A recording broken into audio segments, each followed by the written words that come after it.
It's recorded now anyway, so we can just jump into it. Sick, man. Yeah, how is the new studio, man? You liking it?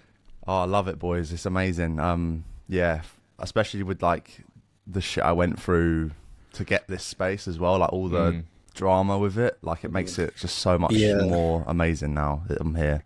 Sounded like stress. Yeah. Bro, it was honestly like, I mean, you guys saw the first place that I went to. Yeah. Yeah, that was a shambles. That was. You said it was that like was too what much happened noise. That? So was it just noise? Like the noise that was the problem? In a way, that was the biggest problem, but there were loads of other issues as well that would have probably put like a lot of people off as well. Like, first of all, it's like an hour away from my house. So it's like an hour commute there and back every day. Second problem was there was no Wi-Fi there. Oh man, and terrible that's signal. impossible. That's what I'm saying already. So even without the noise, you're already like, you know, really like out your depth with it. But yeah, and then the noise as well. Like basically, like like Pirate Studios, right? Where there's like it's like a big building with loads of little studios in it. Yeah. Imagine that, but you can hear what everyone's doing. That's basically what it was. Oh my god. It was just a joke, honestly. I was like, how is this even like a thing? Just a plasterboard between each room. That's That's it. what it felt like. Yeah, honestly, it was just like, and the rooms weren't even. They were so small as well. Like I could probably fit about 5 of those rooms in what I've got now. It's crazy. Yeah, and it looks like looks you've a lot got bigger, 2 this rooms place. in your new place now as well. Yeah, literally got 2 rooms. Yeah, so this is like the smaller room, but I just picked this one because it's like further away from the next noise source, which is through that room, and also the toilets in there as well. I just wanted to be separate from all that. So yeah, we're in here and it's amazing. It's so good. Yeah, from Just the that literally process no of issue. having to like disconnect everything and bring everything to a new setup. Like that's not even just doing it from a home studio. Never mind like having all the synths and all the pedals and everything. It was so. Do you know what? Honestly, when it got to that point, I was just excited to get everything in. It was more so like trying to find somewhere, and then also like doing all the DIY stuff as well. Like because I mean, if you've seen the video, you know, but we had to lay the flooring down, we had to paint it, we had to, you know, do all sorts of stuff like that, and it long. Always takes longer than you think as well. It's like, you get it done in a day, in a day, day, in the morning or one something. day turns into like 4 or 5, and then you know, £100 budget turns into like £700 budget. It's just, but we're here, and I can, you know, I'm back basically, which is a good feeling, baby. Yeah. because I weren't sure, you know, for a while I really wasn't sure what I was going to be able to do, because I was like probably the closest I've ever come to quitting about a month ago, for sure. Okay. Really? Oh, serious? Yeah, proper serious. Because literally, so my situation was, if I don't have a studio outside of my house, I don't have a studio, because I've got a 2-bedroom apartment and I've got a 1-year-old and obviously me and my missus. So there's literally nowhere for me to have a setup in the flat anymore. And then, you know, so if I can't have a studio outside the flat, then it's like, what do I do, you know? Can't just go to Pirate every day and... you know what I mean? It's just like, so I was like, damn, this really might be it. I can't lie. I don't know what else I could do. Yeah. Because it was like that for ages. Because I mean, the video I dropped, the video I dropped of me moving to the first place. I filmed that like 2 weeks before I dropped it. So there was like a good like month where I was just in complete limbo, where I didn't know what I was going to do. Oh, of course, yeah. So it wasn't just like a few days. It was like an actual couple of weeks. Bro, it was weeks and weeks. Because obviously, and even before I moved out of there as well, I wasn't able to work really because stuff with like my kid and like my missus and that. I mean, you know, if you've ever tried to like, you know, like when you have like family round and you're trying to work in your room quick and you can just hear them outside, and it's literally impossible. So imagine that every day. That was like what I was dealing with up until the point where I was like, okay, I need to move out now. This is ridiculous. Right. Yeah. But and this new place, is it closer to where you live now? It's literally a 3-minute walk. Oh my god, that's amazing. That is so good. sick. Don't even need the car anymore. Just walk. It's so good. That's crazy. That's amazing, man. Yeah. How did this one come up? Like, how come you couldn't find this one before, or has it only just appeared?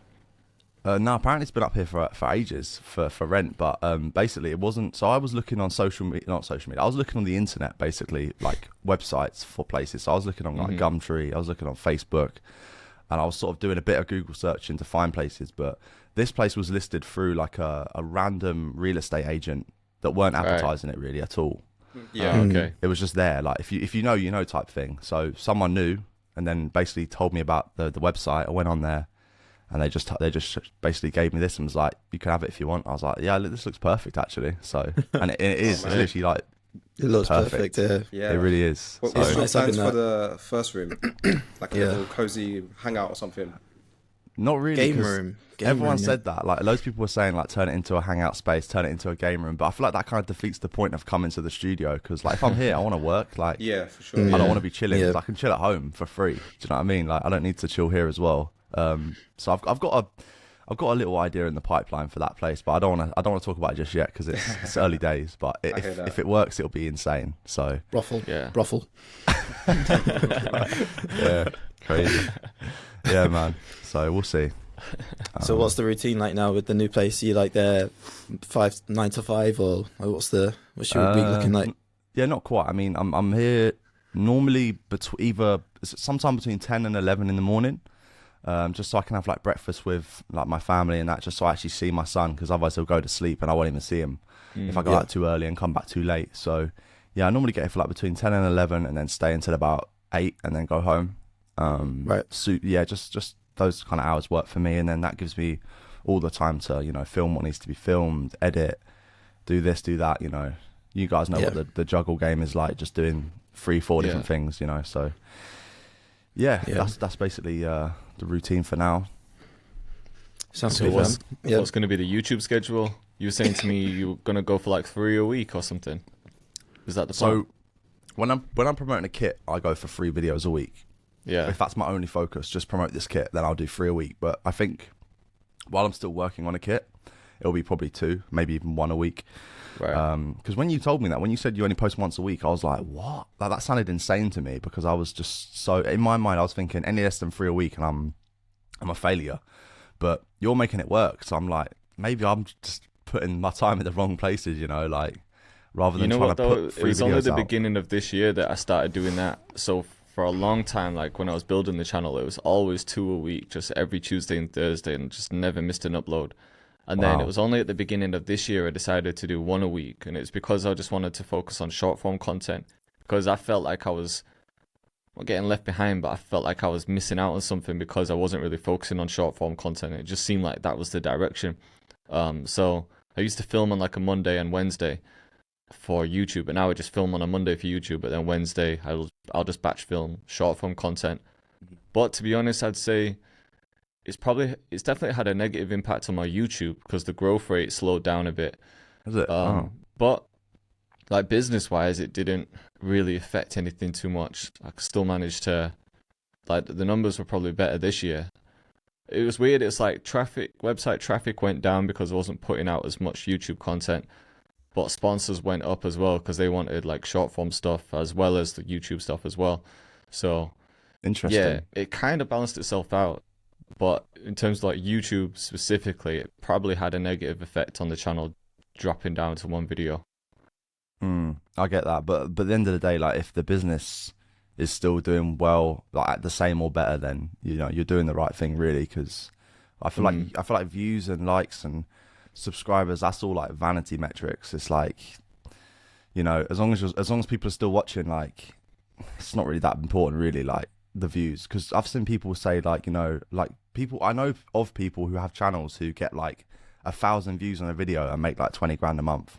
Yeah. Do you know what I mean? Yeah. But then you also know people that have like hundreds of thousands of views that don't even do this full time.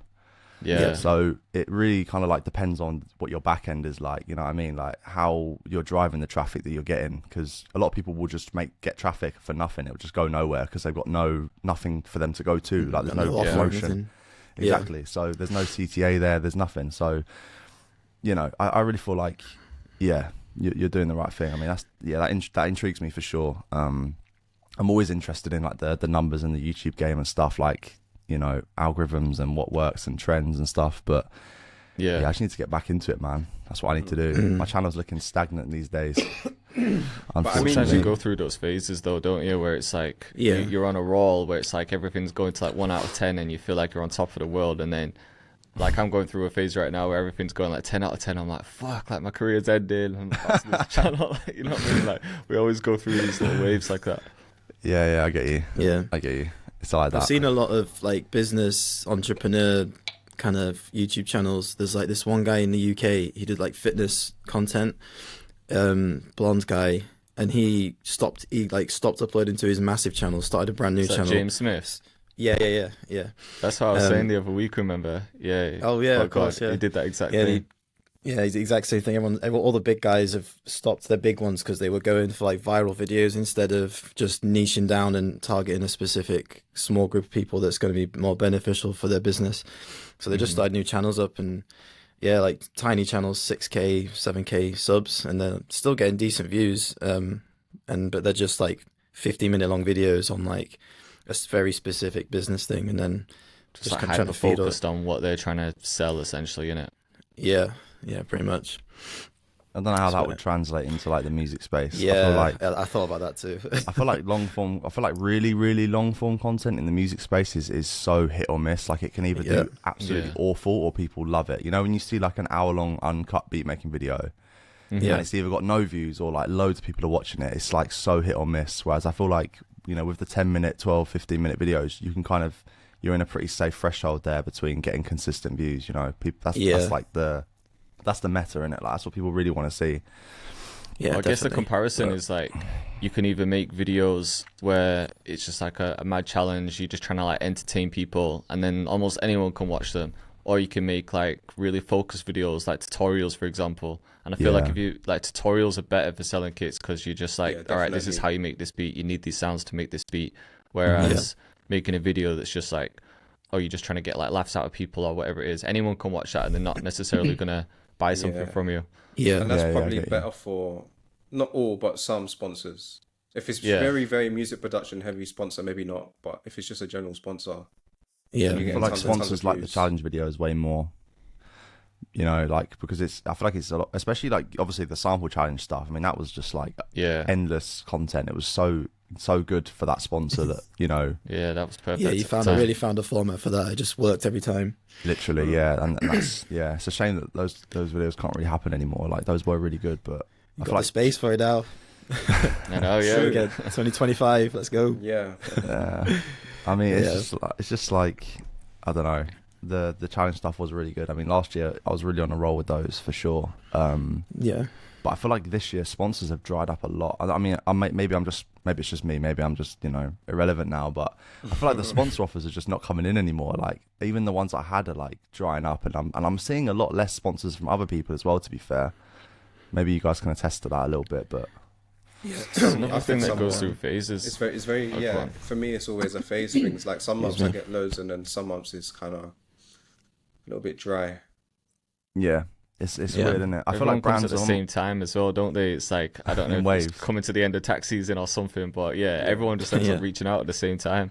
I hear that, I feel like brands are way more likely to send you gear than give you money these days.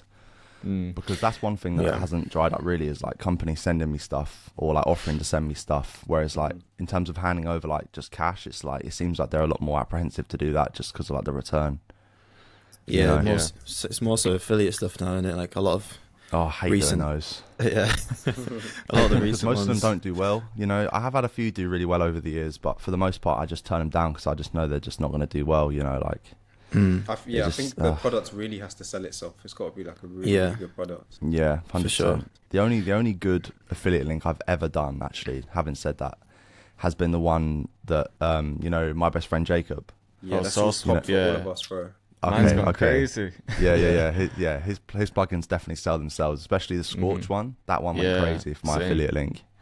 And then obviously the Trifecta one as well. I didn't really push that one that much, but the new one as well, I'm looking forward to doing that as well. But that's the only one. Like all these other ones I've tried, and I'm just like the arcade one, like this, like that. It's just they never do well, you know.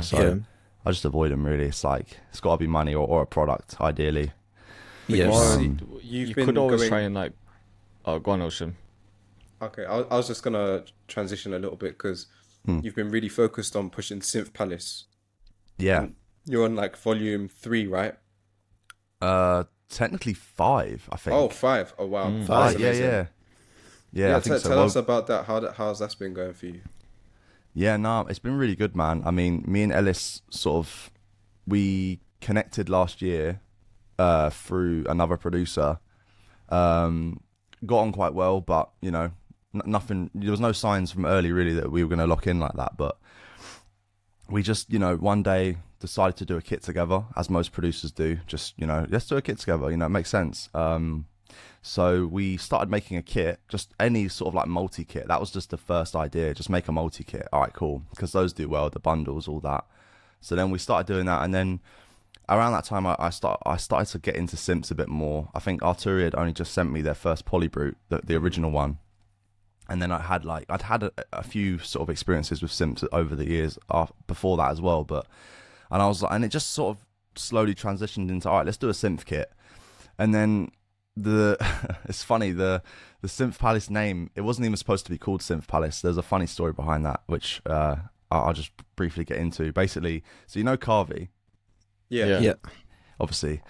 He dropped a kit around the same time as me called Synthtopia. I don't know if you guys remember. Oh yeah, I remember. Well, basically, my original plan was to do a kit with the Heat guys, who he obviously works with as well, and our name was going to be Synthtopia. And basically, what happened was they came to me about 2 weeks before my launch and was saying, "Yeah, Carvey's just dropped. It's going to drop a synth kit a week before you, and it's called the same thing." And I was like, "What the fuck?"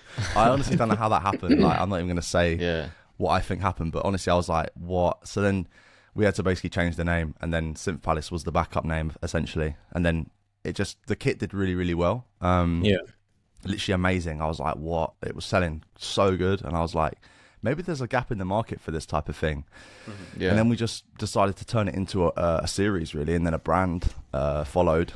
And then, we did number 2, number 3, and we did a couple other spin-off kits as well. And now we're on we're not even going to call the next one Synth Palace 4. I can't even say what that one's going to be called just yet, but yeah, so it's a slightly different concept, but it's still obviously synth related. But we literally just got back from Manchester making it.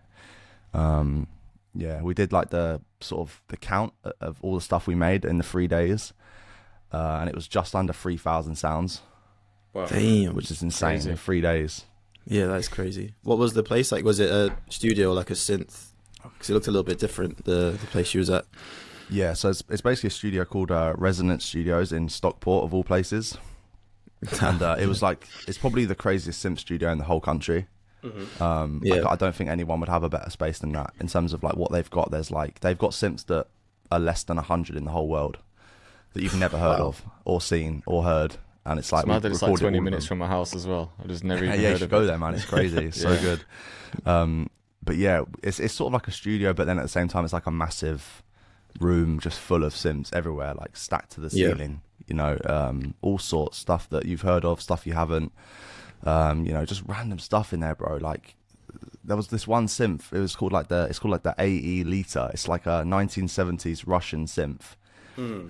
And it sounded insane, and I was like, "What is this?" And we just recorded all of it, and we've got like 50 different synths in the kit, and it's just going to be amazing. So yeah, that's sick. All will be revealed soon for sure, and I'm definitely going to send you guys a copy when it's done, so you can check it out. Please do. I appreciate it, man. 100%. But yeah, Synth Palace is it's a great venture. We've got big plans for it in the new year as well. We hope to really take the brand to the next level, bring some new people in, and just grow it into basically like filling that gap in the market, which I still feel is there. I still feel like, if you just Google synth kit or, anything like that, synth sounds, a bunch of bullshit pops up. Like nothing.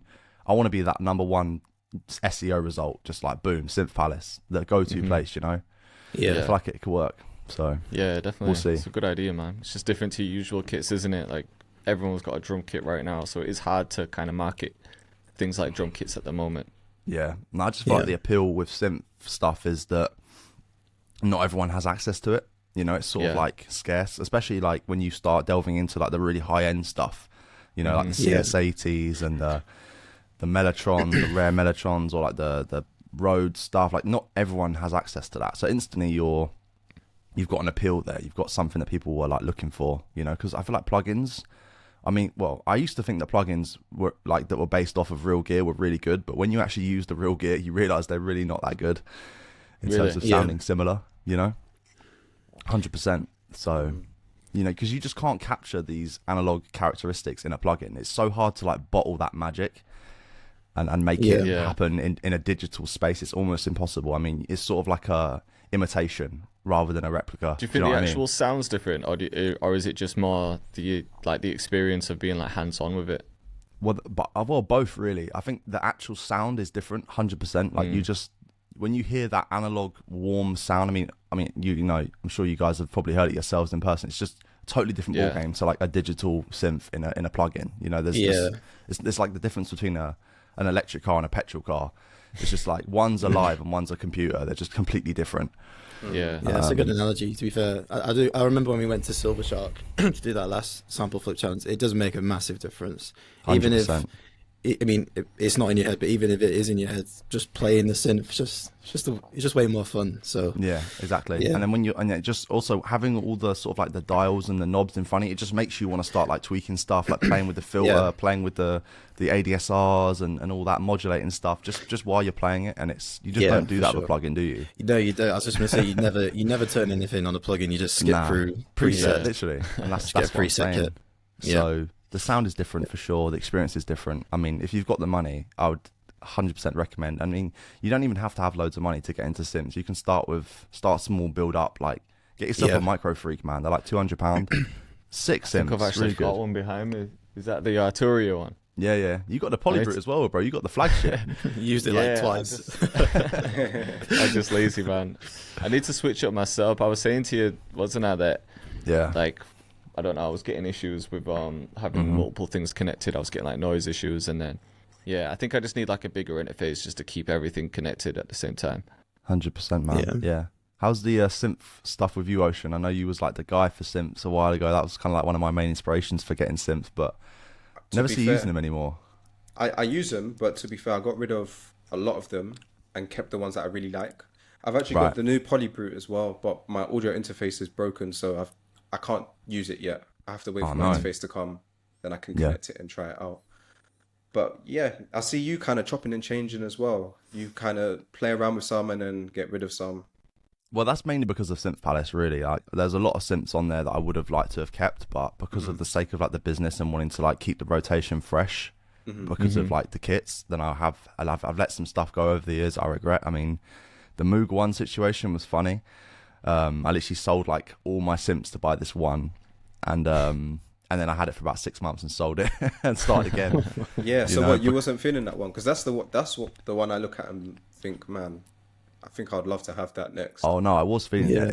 It's an amazing synth for sure. But once you sort of when it's your only synth, you rinse it so much quicker than if it was like part of like a 4 or 5 synth stand. You know what I mean?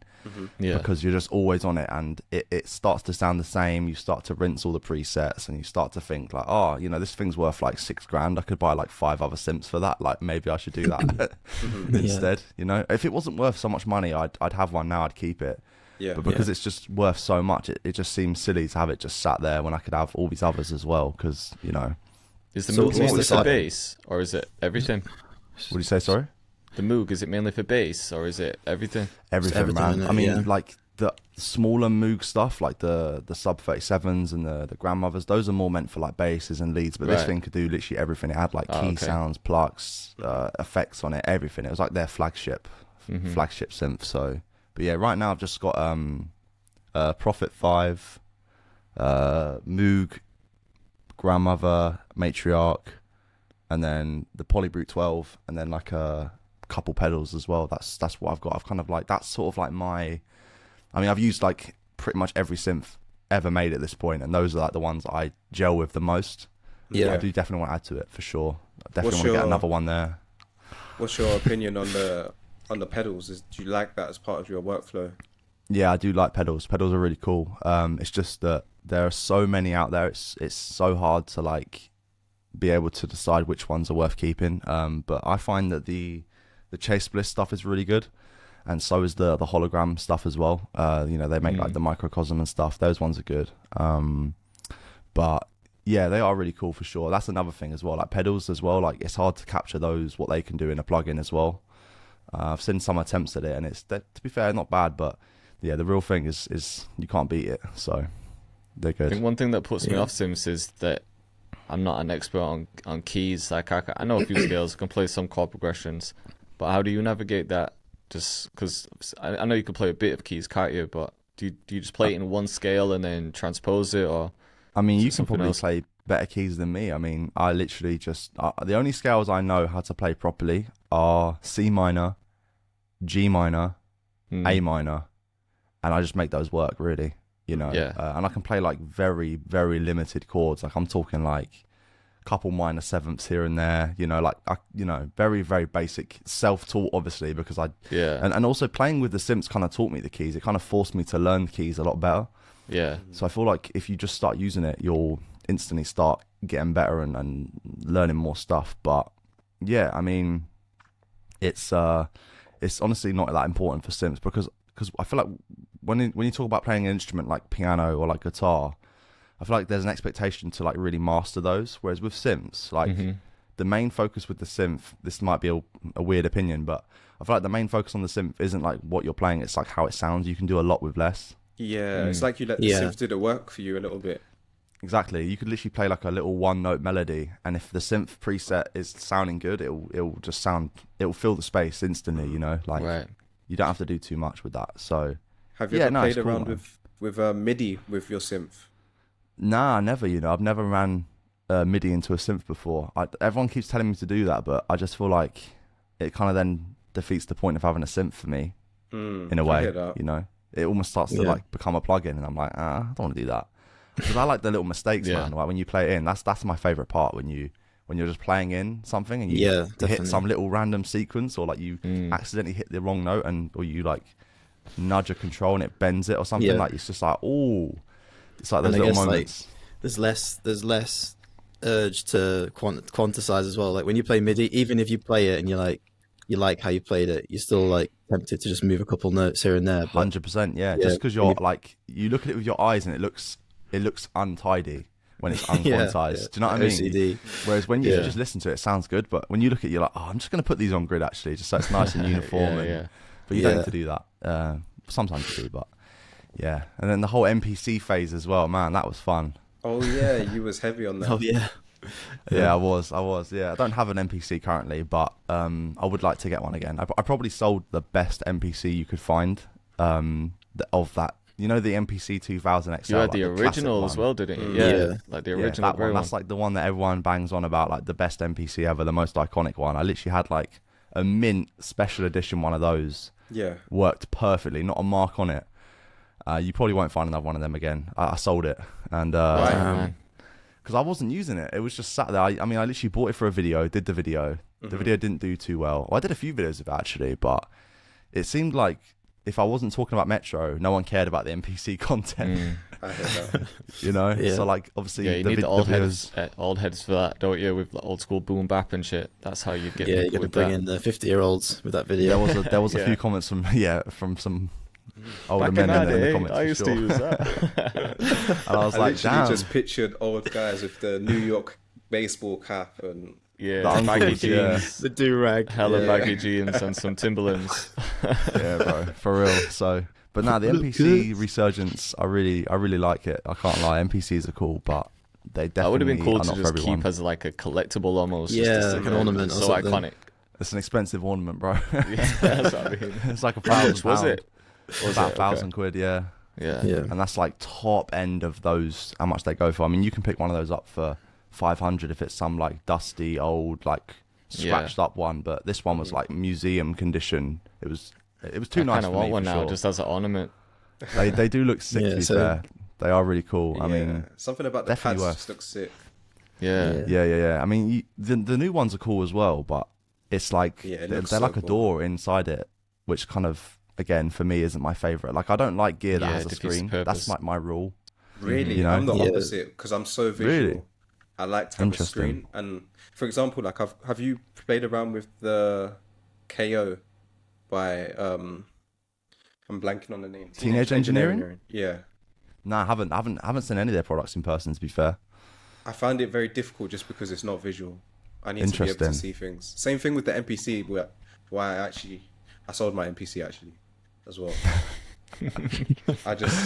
I wasn't using it. It looked cool in the studio. It looked amazing. You step in, it's like, you know, when you first get into production, you think this is what production is. Messing around with the pads until you actually sit down and you're just clicking in everything.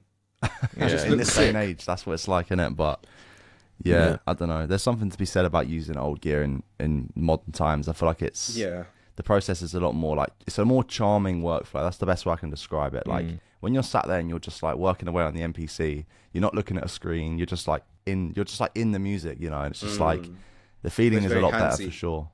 Huh? It's very handsy, you know, like you're physically manipulating music at that point. That's what I like though, because I just feel like if I'm on a door too long, it feels like I'm like just playing a game or like on a website or something. It doesn't feel like I'm really making music for real. That's why I love having the synths in there. It's a nice hybrid workflow between like analog, digital, working together. Like I can't do all one way or all the other. I can't go completely analog, but I also can't go completely digital. I like just like borrowing different sounds and workflows from each side of the field, you could say. I was going to ask if you struggle to just work on a laptop now because you're so used to using Synths. I do. Like if you're just on a laptop, you're like, man, I feel lost now. Yeah, no, it just gets boring really quickly if I'm on a laptop, to be honest. Like I can still make a decent beat, obviously, but it just feels like it's just boring. I don't know. There's no soul in it for me after a while. Like that's why kind of like I just don't get on with pirate studios anymore. Like genuinely, like the amount of times I think it's been about 4 or 5 times where I've booked a session there for like 10 hours by myself and I've walked out after about an hour because I just can't be bothered. It's so boring and soul destroying, just sat there by yourself on a laptop. I hear that. I can't do it. So yeah, it has to be. I have to have my synths with me, but if they're not with me, then there's some decent no plugins. coffee shop hookups for Jack then. No. I've tried those before. I feel like such a weirdo. I feel like everyone's looking at me. You know, it's just being that one guy sat there with like a glowing gaming laptop. Everyone's looking at me nodding like, your head as well. Oh You yeah, just do that constantly. you got the colourful one as well, with the keyboard lighting up and that. yeah, the Windows boys. I feel like am I the only one here with Windows? I feel like all you guys are Mac, right? Both I use Windows. Jay, and I use Windows here, but I've you. got a Mac for sessions, like for a laptop. Yeah, we need to have the Mac Windows talk. I think we need to get to the bottom of it. What is best? Well, we need to figure out what should people be having. It's got to be a Mac. And I'm not saying this because I'm a Mac user. I'm saying it for the ease of use, right? Airdropping files and things like that. But you've been Mac since day one, though. Yeah. No, for production, okay, yeah, fair enough. But I feel like in a studio session, if you're not using Mac, you're just gonna be, you're making. Yeah, that's a good point. Yeah, that's a good point. If you're at home and you're just cooking up beats, I feel like PC probably can feel, especially FL Studio. The FL Studio PC combination is phenomenal. And if you're at home just making beats, I think that's perfect. Then it's like a video game. Then you just like, you can churn them out. But I don't know. I feel like the workflow, the way things move on Mac is just a bit more fluid, in my opinion. Okay. And I like it for the ease Jay's of kind of like file been in both. Jay's been Windows and Mac. What do you think, Jay? I use both. So my main machine is like a gaming PC, basically, Windows, and I much prefer using this than my Mac laptop. But I don't know if that's just because I'm so used to using this and I'm working on this way more than I'm working on my Mac. And the issue I find is if I start a project on my Mac, it can't really, sometimes it's long opening it on Windows because everything's connected here. So if I've been working on a beat in a session, sometimes I just want to drag it on this computer so that I can finish it properly because I know the sound a bit more. But if you open like VSTs in AU instead of VST, then they won't open up on a Windows PC. So I get issues like that. Yeah. And then just jumping between the different shortcuts as well is kind of annoying. Oh, yeah. That's the worst thing, isn't it? Yeah. And I think the filing, I don't like the filing system on Macs. I'm so used to the Windows filing system that the Mac one just seems like it's not organized in a nice way. I don't know. System? What do you mean? Like in terms just of like the way you save your beats? How you keep your documents, where you store all your files, just everything like that. Hear that. I don't know what it is, but the Windows like filing system just seems, I don't know if I'm just so used to it. It just seems more logical. I definitely feel like hear in that. Mac I get lost a bit. I feel like with PC you could probably get a lot more value for money, right? Because even when you max out a Mac and you spend 5-6K on it, it's still not going to run as smooth as you wish it would. It's going to be a powerhouse and last you for years on years for sure, but I still get things that cut out a lot. We were saying this last podcast, right? Things just cut out. You might just be mid-beat and it'll crash. Luckily it saves, but it's annoying to have to open it up again and like wait a couple of minutes. It stops your workflow. Yeah, I remember like cooking up on your Mac, Jay, the amount of times it's crashed and you're like, that's what I mean. God, yeah. Shit. And it's not even a CPU thing, it's just like software. It's just some bug. I don't know what it is. Literally. I think FL Studio just runs smoother on PC. for whatever Yeah. reason. Interesting. If we're for, I'm a bit like in the what do you call it, the Apple ecosystem. Like I use an Yeah. iPhone and that. That's why I like it. I can make a beat, then be on my phone and just pull up my beat and play it. Things like that, Interesting. or just like record something on my phone, and then, or even just use my phone as a mic in Logic Pro. Yeah. I like that stuff like that, man. It's really Like cool. voice notes. Yeah. Literally, I cool. can I'd use say it as a that- mic. Like I can Yeah. sing in it with A live Logic. mic. Yeah, like a That's live mic. sick. That's sick. Yeah. I'd say for no. I'd say for sessions, No. Mac is probably better. No, Because like the amount of no. sessions we've been in, where the rapper's in and they're like, "Oh, what you been working on?" And they're like, "Oh yeah, I'll just airdrop you a couple demos, and then we can just get straight to work." Whereas if I've got my laptop, when I've had my laptop hooked up, and they're like, "Oh yeah, I'll just airdrop you it," and then I'm like, "Can you WeTransfer it, please?" And then like the Wi-Fi is slow, like stuff isn't working properly. So there Yeah. is like the Dropbox. ease of Yeah. like AirDrop. ease I hear of. I mean, Yeah. I don't know honestly, why they're like, just not connected with Windows yet. It's like Apple just probably won't release that ever, will they? What, like they an won't make airdrop it. thing? I'm just saying, like, why can't you AirDrop to Windows? Like, does it not just use like a Bluetooth technology or something? Like, I bet all the laptops have the technology, but you know what I mean? yeah. Apple's got the blueprints. It's not giving them Yeah, up. I'm gonna just change my battery real quick.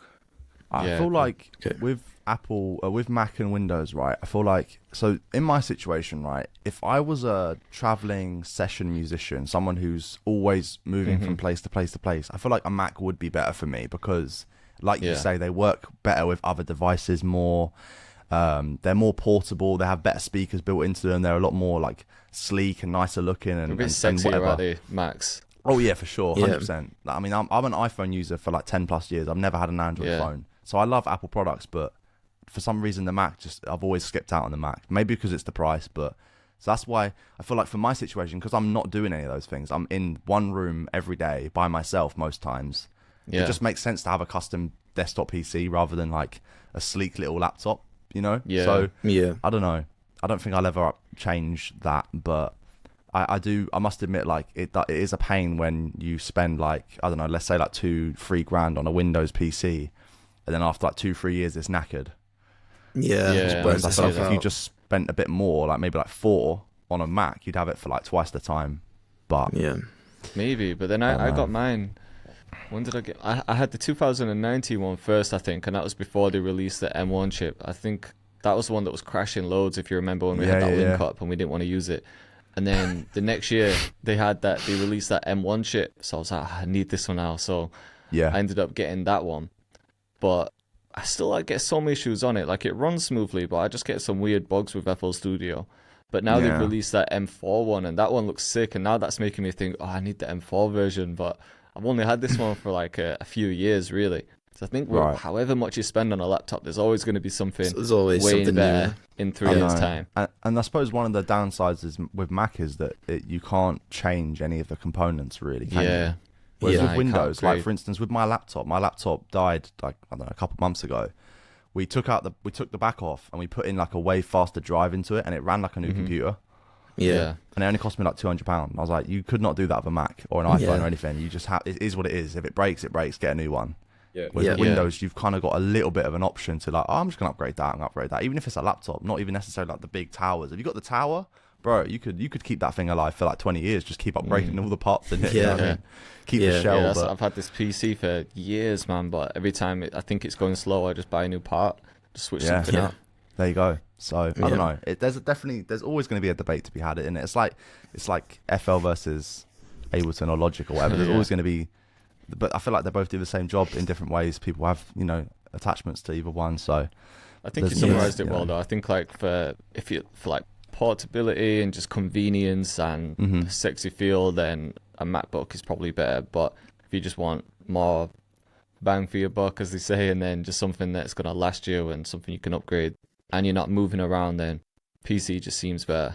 Yeah, yeah, definitely. literally. That's what I was saying. Yeah, Yeah. 100%, man. Ocean's it'll- not happy. Yeah, it's like, nah, Mac all the way. Fuck these guys. But I think it's just a real personal preference. Yeah, definitely. Do you know? I'm so surprised you haven't been sponsored by Apple yet, Ocean. I feel like you're like the poster boy for Logic. I feel like they need to give you a Bro, bag. that would bro. be They need to- the best sponsor because I have Apple everything. yeah. Did they need to LJ they get need to hook sponsored you by up. them? Yeah, Or did they send he's him got some products for review? I think he's sponsored by them. He's got like everything: the Mac Mini, the new M4. Bro. I think the when events he and did that. the video, though, I think it was just like loaning the equipment, to do the video. So I don't know if he has Oh, to to send them review back. it. Yeah. But either way, it's like a sick Damn. connection then. Apple, $1 trillion company, can't send you a laptop. I mean, That's crazy. even before Apple, I I've could be had wrong. a PC sponsor. I had I think it was an Intel. Like Oh, a yeah, Dell Dell or I something. swear. Oh yeah, I remember that. Yeah, Oh, Simon yeah. had one as well. Yeah.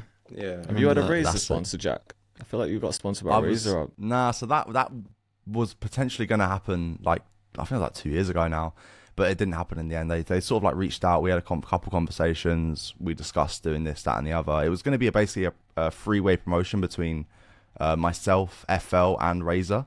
Because Razer and FL were doing a deal where Right. I think I can talk about this. I don't think it's happening anymore, but they basically were doing a deal where every Razer laptop would come with FL, sort of like Mac with Logic. Yeah, I remember that. When but- Metro started doing the promo for him as well, wasn't it? Oh no, it was after that. That was like But after. 2017. Yeah, this was like 2 years ago, I think, 3 years ago. But Right. but yeah, that similar sort of relationship. Yeah, I think maybe it's ongoing, and they wanted to basically bring in a couple producers who were like FL, sort of like known for using FL to like do a promotion for them. They'd give us their latest laptop, but it never happened. Yeah. So that was going to be a really cool thing though. But I'm a little bit that's gutted it. about that. But I don't know.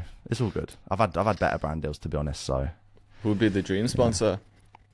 dream sponsor, probably Moog, to be honest. If Moog Sick. reached out for some reason, I don't know why they would, because it makes no sense for them. But if they reached out and was like, "Yeah, we want you to come and do," like the Mike Dean videos of him playing the Moog synths. Oh, yeah. Yeah. Be like one of them. cool. We're gonna give you all our simps. I mean, that would be a dream come true. That'd be You know, crazy. That'd be either sick. that or like BMW. If BMW sponsored me, that would be sick as well. Oh, yeah. You Making know, beats I whilst think you're driving. someone did that though. I swear a producer got sponsored by. I think it was Beats by Jay Black, the MPC Really? guy. Oh, Actually, really? He did That's a video where he crazy. sat in the back of the 7 Series with which is like the limo one. Well, not limo, but like the executive car, and he's playing the MPC in the back with the big screen. Oh, Oh, shit. that's sick. I mean, they didn't That's give him sick. the car, obviously, but still sponsor. Still. Yeah. Pretty cool. Yeah. He's on another level with that NPC as well, man. That guy's crazy. Yeah, that's what I'm saying. Like, then if you're at that level, it makes sense to use an MPC only. But Yeah. if you're like, it is hard to get into using that. But yeah, we've covered Yeah. that. Back to the no more MPC talk. To be fair, we've done well this week. We've talked pretty much all about Mainly production. about production, Usually we yeah. always go all over the place. Is it? Yeah. I mean, we can go all over the place. We can talk about some other stuff for sure. Jay, when you said you had that laptop, the Mac, was that at Yeah. the Grantham trip? Was that the one where it kept crashing? Or was it a yeah. different one? I think so.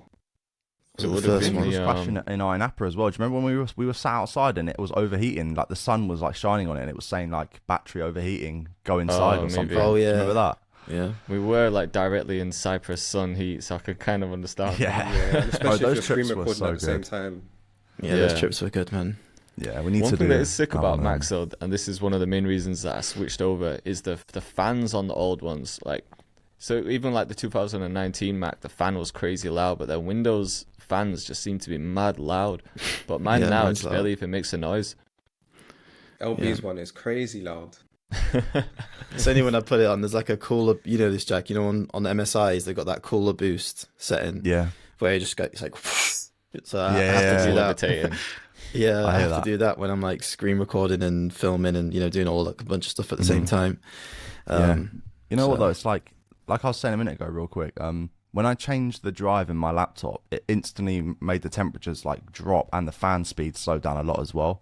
Because mainly, like, Oh, I feel like okay. the one thing that's like crapping out your laptop is the hard drive. It sounds Right. like so dumb, but like you'd think it would be like the graphics card or the motherboard or anything else. Like, but honestly, like the hard drives where like most of the sort of stuff is going on with you, like especially if you're like data heavy working, like on like a say like editing a video or making a beat, where you're importing and pulling data all over the place. Mm-hmm. It like that's going to be the culprit, I think. So it's like Right. £100 fix, Okay. and then you're to good. look into So- that then, yeah. Because it started off when I first got it. I got this one like a year and a half ago, and it was like seamless, didn't get hot. and it's only recently started to get like hot really quickly. So take it to a guy. Honestly, it probably needs a clean as well.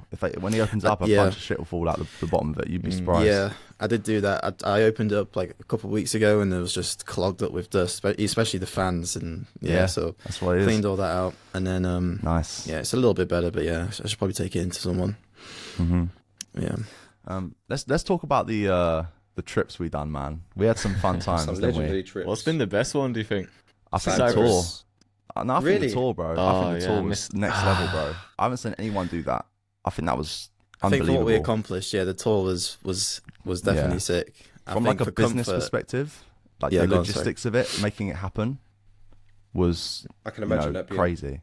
That was a headache. Yeah, I can imagine the reason that being why stress. I say Cyprus because the weather was nice and the tour was in the cold.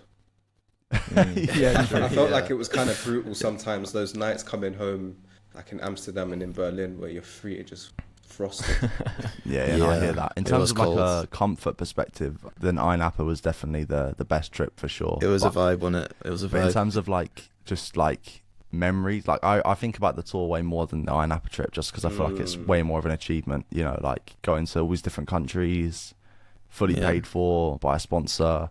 You know, doing the videos, like everyone just like working together. Like it was an amazing trip for sure. You know, I would love to do another one at some point. You know, sort of like before all this is done. You know, like I'd love to, like maybe do America. Honestly, America We've said cool, that a few times, haven't we? But America would be a just great making trip. that happen though. Like making that trip happen would require a big amount budget, of money. a big budget from a serious sponsor. I mean. Yeah, it might be a hard sell these times, but I mean, if you look at the previous videos, I mean, we did it was like 3 sample challenges on the tour, and every one did over 100k views. So, And even the I feel like Cyprus a one, company that would have everyone's that video type of popped. budget would be Splice, wouldn't it? Splice. FL Kinda Studio, did. if they were sponsored. Yeah, or Image Line, yeah. I don't think they would sponsor though, because they already have everyone using their products. They don't need to sponsor. Yeah, it'd be tricky to convince them. We're not just going to switch door, are we, if they don't sponsor? Like, whereas if it's like another company where there's either competition or you don't necessarily need it, then they've got an incentive to sponsor it. And I feel like the Tractive sponsor was perfect for that, because the sample challenge series was just so bulletproof. Like anyone could do it. People always are We interested. get in Ocean it. to What about, switch like- to FL Studio though. What's the bag for that, Ocean? There must be a price on that. What, forever? Forever, yeah. No more Yeah, Logic. delete Logic. I couldn't do forever, but I could do it for like a week or something. 200k. I don't dislike FL at all. I like FL Studio. I think it's got its place. It's just more that I'm kind of stuck in my workflow. I love my workflow on Logic. Yeah. I even love it, but love is a strong word. I like Ableton too. It's really cool, but my workflow in Logic is so solidified, and I'm still learning new things all the time. Yeah. Tell me about Could the be. DJ stuff, Ocean. I want to hear more about that for you. What's kind of going on with that? I mean, it seems like you're more of a DJ than a producer these days. Well, that's the goal, really. I'm trying Is to. it? I'm making mad. tracks so I can DJ out, and it's more like techno music at this point, or my Okay. my kind of version of techno, if that makes sense. Interesting. So you're like fully pivoting away from beats in a sense. I've made maybe 10 beats this year, if that. Fuck, that's mad. Yeah. That's crazy, because I swear the year before you were like session producer making 30 beats a day vibe. Yeah, me and And LB now- was hitting the sessions hard until I got to the end of the year, and I don't know, I had like a crisis almost. I'm gonna talk about this one day, but yeah, I decided to really just do a whole 360. It's almost like I'm starting again from the beginning, and yeah, that's the Reinvent goal. yourself. And I want to start touring and doing sets and stuff like that. And just doing playing my music mainly. That's sick, man. Yeah, it's like you're sort of like taking the power back for yourself, you know, rather than trying to like, you know, be second to an artist. You're almost making yourself the artist and making you the front man, if that makes sense. Yeah. In your own music, and I respect that for sure. It's really cool. It's good to see. It's good to see people going off and doing their own thing, and in terms of like a new path, like that people aren't doing. Like, you know, it's very easy to follow what everyone else is doing, but to like go off and do something else and be like, nah, I'm gonna do this. I love to see it. So, How do you think your audience responded to that, Ocean? Like, did the majority of them follow you, or was it just like attracting a new audience now? Like my electronic videos on YouTube have done all right. Even like my DJ set did Like it did okay. It didn't do terrible. I thought it was gonna be a complete flop, you know, but it wasn't a 10 out of 10. It was like a 5 out of 10, which is it was good. I think Right. people are open to it. You're definitely gonna get some guys who are just not into it because there is no crossover really between drill Hmm. and techno, apart from the BPM. I've done techno It's drill before. Yeah, it's a thing, but it's Wow. not. Do you know what I mean? If you're not into electronic music, you're just not. Yeah. There's not much crossover, but some people are open to it, and some people who already made dance music are kind of embracing it. So Right. I think it's going good, but I want to keep pushing it if that makes sense. Like go even deeper. Yeah. I always That's just think that must have interesting. been a scary move. Or Bro, was it's it not been- even a concern of yours? Were you just like, I just need to do it, so whatever? It's two sides. It's like completely scary because you're starting again in a way, Mm-hmm. and it's like I don't even know how to explain it. But in a way, yeah, it is completely scary. But at the same time, I'm always just a Exciting as big well. believer of what's meant for you is what's meant for you. For a while, I had this feeling that I wanted to switch into electronic music, and I kind of shut it away for like a year and a half until I decided, nah, like this is just what it's got to be, and this is what it is going forward. And Yeah. I don't know. So I wake up in the days and I'm just like, this is it. Like it's happening. Hopefully people are with me, and if not, it's cool. Like I understand.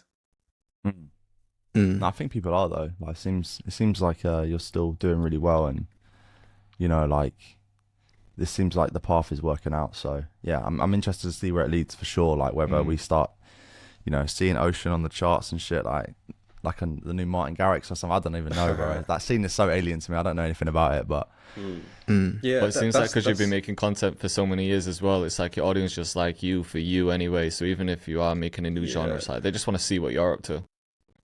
Yeah, and it's been a learning process because it's not the same as hip hop. Things don't work the same. You know, in hip hop, for example, like independence is really pushed. Yeah, you can sign to a major, but people really want to be independent because you make a bit more money and stuff like that. But in Yeah. dance music, it's very different. It's like labels are really important.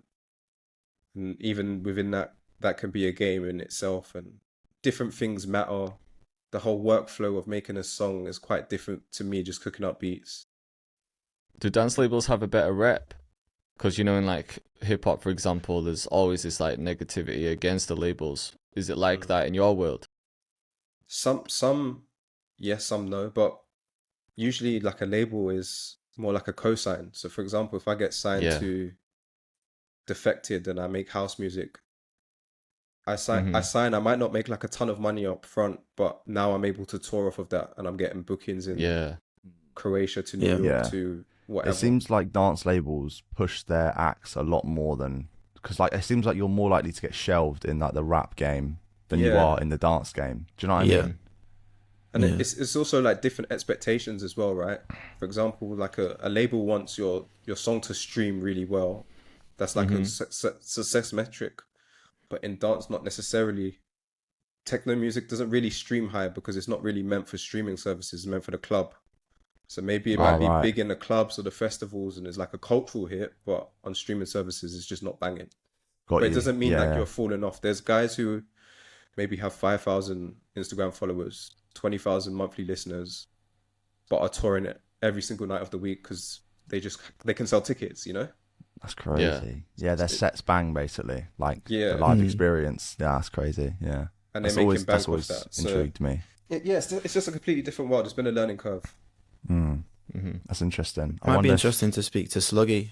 He spoke to Sluggy Beats about that because I think he's been living off of it recently because he switched as well, didn't he, to like house, like EDM Yeah, stuff. he does I think like a he lot does of the work more baseline with stuff. artists and stuff. It's like just like Chava music, doesn't he? Yeah. Yeah. And Which even- of us is going to do a pivot? Yeah, anyone man. else? But don't you all guys, don't you all think that's somewhat this year, like YouTube or social media in a way for producers, it's kind of changed over the last few years. And It's I changed felt a it, lot. Yeah. Yeah. like, I especially felt over the really last strange 2 this years. like past year. Like I don't know what it is, just something's in a different place and I can't quite put my finger on it. Like I don't know what it is, just something feels different.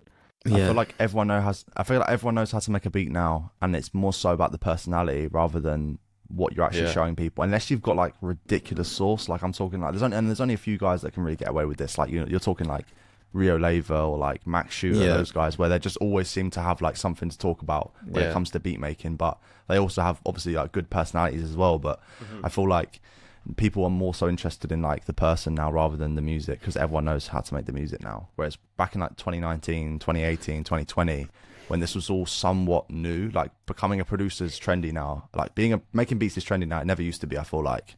You know, maybe we were ahead of the curve with that, but I feel like everyone wants to be a producer now. So there's also new genres to learn. Like a couple of years back, like everyone was trying to learn drill, and then all these other things that popped up. But right now, it's like there's not one like new thing that everyone's trying to learn.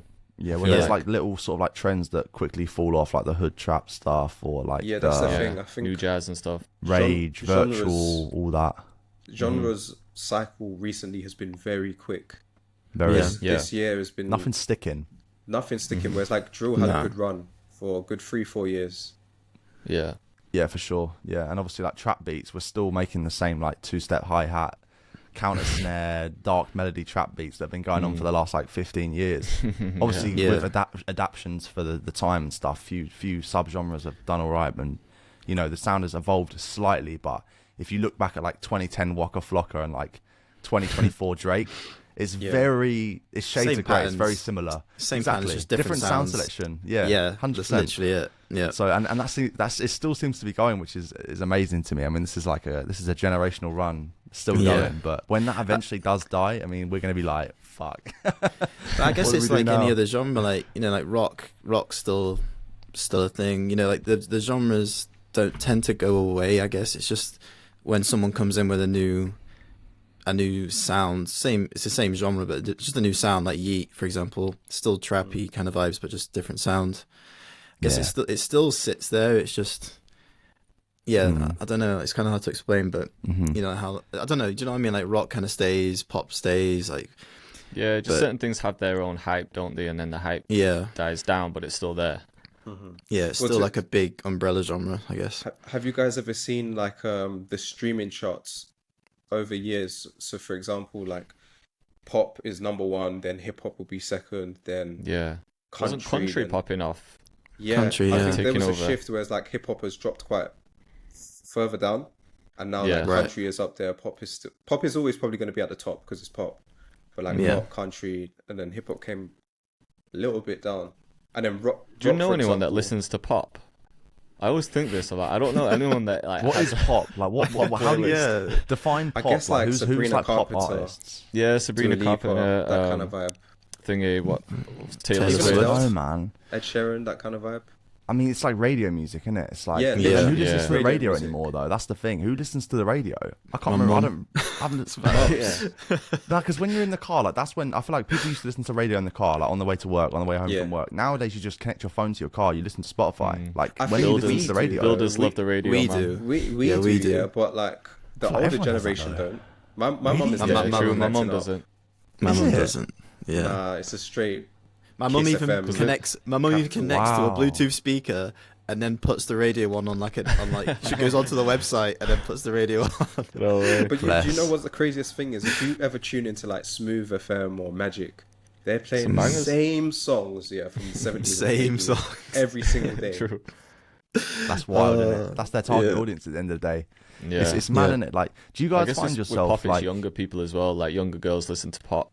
Yeah, that's true. When you're in school and stuff. Yeah. I mean, I feel like they love the celebrity more than the music, though. For sure, yeah definitely. You know, that's why they're really tuning in for real. Do you know what I saw the other day as well? I woke up like super early for some reason, and then I turned on the TV, and it was on like the live channels, like channel 1, 2, 3, 4, and channel 4 was still showing. I don't know if you guys used to watch this before school or anything, but they used to show Everyone Loves Raymond, Frasier. It was like a run of, and they're still showing them now. I was like, fucking hell! Like, I found that so bizarre. Same sitcoms. That's crazy. Same literally. Sitcoms. Like 20 years later. later. So much bank off of that. Like, if you made a song in the 80s and you're getting played on Smooth FM every day. Yeah, for sure. That's crazy. Yeah. I was just gonna say, do you guys find yourselves like, now that we're getting older, obviously we're not kids anymore, like we're getting older, do you guys find yourself like going back and like listening to music that you used to like more than new music? Yeah, for sure. I do that quite a bit, yeah. Yeah, Because that's me for sure. Like, and I only started to notice it recently. I mean, I'm 25, so I'm the youngest here, but we're all within the same sort of age. And like, I only started noticing it within like the last like year or so that I'm going back and listening to like 2016, 2015, 2017, 2018 music more than like 2024 music. And I'm like, oh no, I'm becoming like an old person now. I know what you mean. Like, music's not as good as it used to be. Like, everyone says that, don't they? But everyone I think says in that, your bro. like, obviously like at the back end of like school and college and stuff, they're your most like impactful years in a way, aren't they? It's where you have like all your memories. So the music that you listen to around those times, it just means a lot more to you. 100%. And I always say like at that time, you take in the music a lot more, so you remember it way more. Because you'd have like CDs, for example, or you just appreciate the album a lot more. Whereas now it's like you hear a single one, so you skip on to the next one, and everything's so fast paced, short form 100%. content. But then it was like you actually listen to the album a few times as well. It's not even just once. So you'll end up remembering lyrics from songs like years ago compared to like now. Anyway, I don't really know all the words to any recent songs, but if you throw on like an old Kendrick Lamar album or something, or a Lil Wayne one, and I'm like, oh shit, I know these words. I can just know everything without even realizing it. Yeah, definitely. Do you feel like as well, like when a new album drops, even if it's a big artist, like I'll take in the album maybe once, and then I just never listen to it again unless there's like one standout song that really popped off. Yeah, that almost came out certain albums definitely I've been like that. But there's also like albums that I go back to. Well, to be fair, I'm thinking of albums that are like 5 years old now. It's crazy. Like for instance, one album that I'm really enjoying at the moment, well, two albums actually, is To Pimp a Butterfly by Kendrick, which is like 10 years old nearly, and then Igor, which is like 6 years old.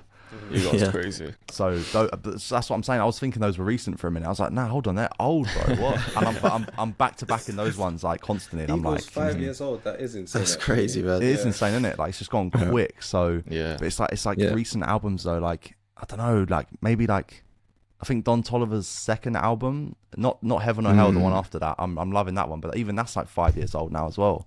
Yeah, who's had the best album in the past few years? Utopia, like probably. Utopia, I'd say. What by Travis? That was a good album. Yeah, that is actually a really good album, and that's but most of the songs on that album are old though. That's the thing. Most of those songs were 2-3 years old before the album dropped, and the album's been out nearly 2 years now.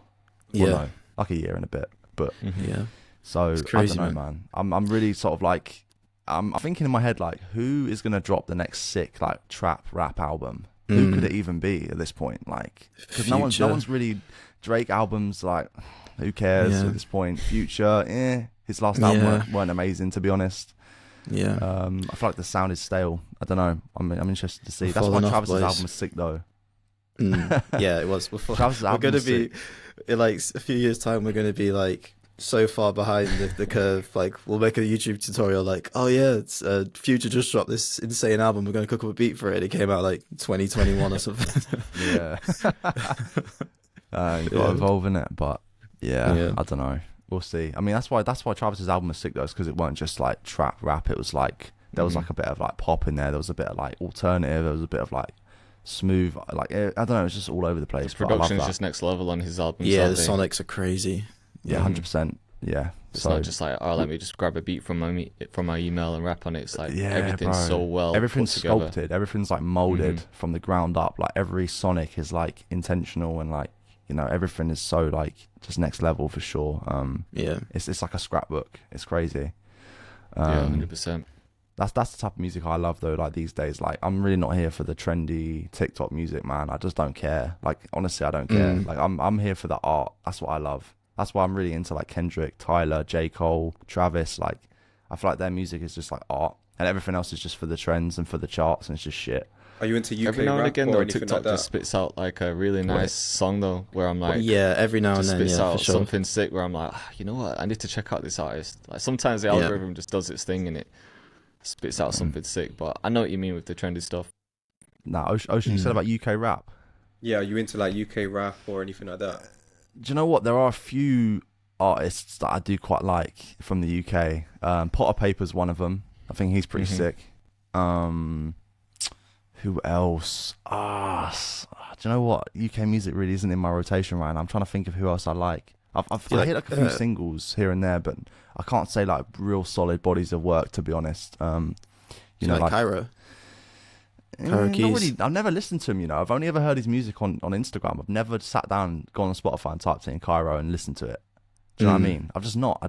It's all right, but it's like I feel like it's just, it's TikTok music, isn't it? Yeah. It's trendy music. It's just there's no substance to it. It's really fresh. It is fresh. Like it's a fresh sound, and I respect that. But in terms of like, it's not going to last, is it? Like in a year or two, you're not going to be. I mean, well, I'm just speaking. Might be for a me, next really, wave. But, yeah.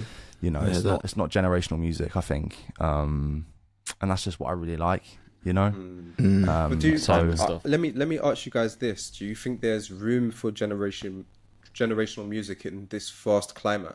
Do you think that's a reason why? Because that's music just moves so quickly. That's definitely a good question. I feel like yes. I mean, if we say no, there's no room for it anymore, then we're basically saying that music is dead, which I don't think is the case. I think music's been around for thousands of years. It will continue, but I feel like yeah, there is still room for it. It just needs to be done by someone who's willing to not go for the trendy sound and build something. Like Tyler's still doing it. Tyler dropped an album like a couple months ago, and it's sick.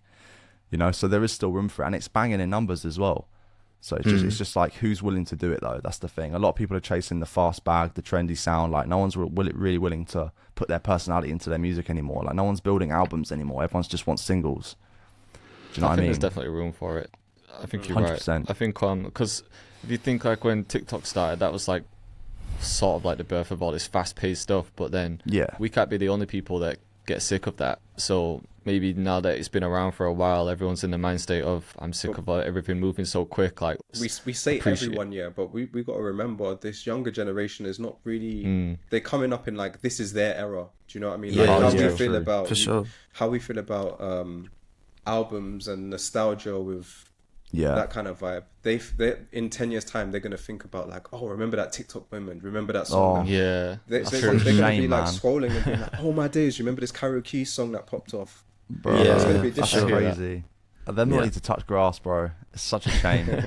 I hate walking around and seeing people just on their phones all the time, and because I feel like we grew up at the perfect time, like we were lucky, sort of like late 2000s, early 2010s was like, it was like early internet where like the internet was like in its infancy, and it was like you could use it and it was fun, but then everyone put it down and lived a normal life still. Whereas now it's like 100%. The normal life is on the internet, and it's such a shame. I still find it crazy that people are saying like early 2000s music is like classics. That's like retro music. I know, they're sampling like our bangers from our childhood. They're sampling like JT and Timberland, and it's like, oh, this is vintage. But you know what's funny? Because 20 years ago they were sampling records from 20 years ago. It's always going to be that cycle. It's always exactly, that, Because the 80s to me felt like way old, but that's like the 2000s to us now. Yeah, literally. I saw a meme the other day, and it was like, we are the last generation to know what life was like before the internet and after. Like we were born in that sort of spot when it came about. It's crazy to think like we're the last generation that had that. Yeah, that's wild. It is crazy, isn't it? Yeah, I feel like everything changed after COVID. I feel like COVID, TikTok. After that point, there was no going back. It was like, this is the new era now. Definitely. I don't know. I don't like it. It's mad, man. Like, I don't use TikTok. I hate TikTok. I don't use it. But unfortunately, all social media is starting to turn into TikTok. Like Facebook, Instagram, they've all got their own little flipping scroll algorithms that I hate. YouTube even. And you just can't go on it without scrolling. It's so annoying. Like I go on it to check my messages, and I just quickly scroll back over to the homepage, and instantly there's reels, and I'm like, before you know it, you spent half an hour. There's an hour gone. Literally, I'm getting to the mindset now where I'm just like, you know what, just text me, bro. I don't care about what reels you want to send me. Just text me if you want to talk. Oh, bro, me and my missus have been burner phone like that. Like 32 phones. It is crazy. Like when you were younger, like you'd go out and you wouldn't even bring a phone with you. Parents would be like, I'll just come back when it's dark, or like be back for this time. Or when the lampposts come on, that's when you need to be back home. Remember like knocking for people? You just knock on the door. Yeah, bro, I'll knock for you after school. Playing out. You'd be just at your yard, just like waiting, like it'd be like 4:30. You'd hear a knocking, your mates would just be stood there, and you just go out and just do whatever, and then go home. You know? Can you imagine knocking for someone in 2024?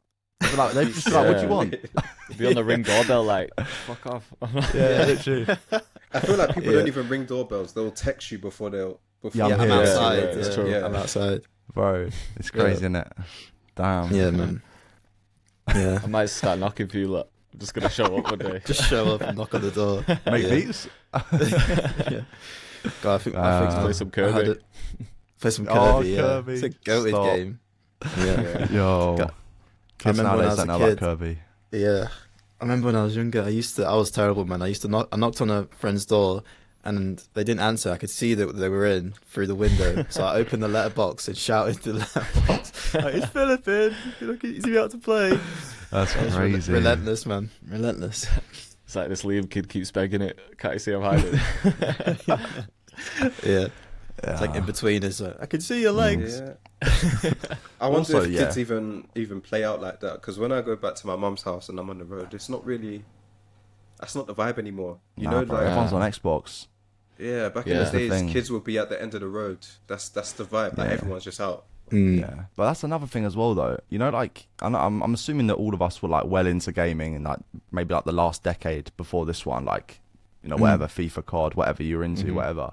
I feel like nowadays it's so dead. Like, I feel like no gaming? one's Yeah. playing that anymore. Yeah, gaming. No one's on that anymore, are they? So what do people? Nah. I'm not really a part of the gaming thing. What do people when it comes to gaming? Like, what are people doing then? There's no I'd one say online, like- nowadays it's FIFA, COD. That's the only two that people go to, and then Like battle now royale there's shit, like right? Like Fortnite, yeah, no? Fortnite. Oh, yeah, But then there's Fortnite. like this whole thing now with which to be fair, I've started doing recently. There's like a lot of indie game developers, and there's like a few games that have been popping off on Steam. So if you've got like a gaming PC, like they run smooth, but they're all like small games made by small independent guys, and they run on any laptop. And they've been popping off recently. There's one called, I've told you guys already, but there's one called Lethal Company. It is jokes. Like they're just really janky games, but they're just jokes to play. That seems to be where it's going anyway. But yeah, just I don't know. play I feel like all of our generation are starting to just like wise up and like sell our consoles and just like give it up now because it's all just shit. It's all the same. it's just copy You know. and paste game, isn't it? Yeah. Yeah, like COD's always been the same. FIFA's always been the same. Like if you've been playing it since you were like 12, if you're 25 now still playing it, I mean, come on, man. Like, come on. Yeah. Get a hobby or something. But yeah, I don't know. It's not the same anymore. Nothing's the same anymore. Everything's What do you moving on. find that you do in your spare time, or is it just taking up with kid now? Yeah, well, to be honest Yeah. with you, now that I'm a dad, spare time is a luxury for sure. Whereas it used to Yeah. just be like all I had is time, really. Even if I was working, I'd still have 4 or 5 hours of social time a day, at least, and still get the chance to work a long shift. But nowadays, like, honestly, I'll probably just watch a bit of TV when I get back, watch a series, watch like an episode or two of a series, have dinner, bed. You know what I mean? Yeah. I used to play way too much Xbox, and now that's done. Like, it's like cool. No, yeah, just watching a series now. I'm watching Sopranos at the moment. Banger, Oh, that's a sick. great season. That's Yeah. the First time amazing. watching it. Yeah. Never seen it. So First I'm time, like, man, you're in for a treat. You're in for a treat, yeah. I'm like halfway through it, and I'm loving it for sure. Yeah. It's a sick It's series. really good. good. I've watched everything. I was just gonna ask you. So now that you're a dad, how has life changed? Because you said it's, I'm sure it's a lot different. Oh yeah, massively. A lot more pressure now for sure. Like a lot more at stake now. I feel like for things to do well, to stay like on the ball. Because I feel like when you're like not a dad and you're like a young man and you've got like money coming in, it's so easy to like crash out and just like go off like drop the ball for a week or two and just go off and be a dickhead. But when you're a dad, like, and you've got like a missus and a kid depending on you, like it keeps you a lot more grounded for sure. Honestly, like I had the best year of my life last year because it was when I found out I was going to be a dad, and then I had my newborn son. Bro, I was locked in like more than ever. I'd never been so focused in my whole life. I dropped everything. Like, all my bad habits just fell away.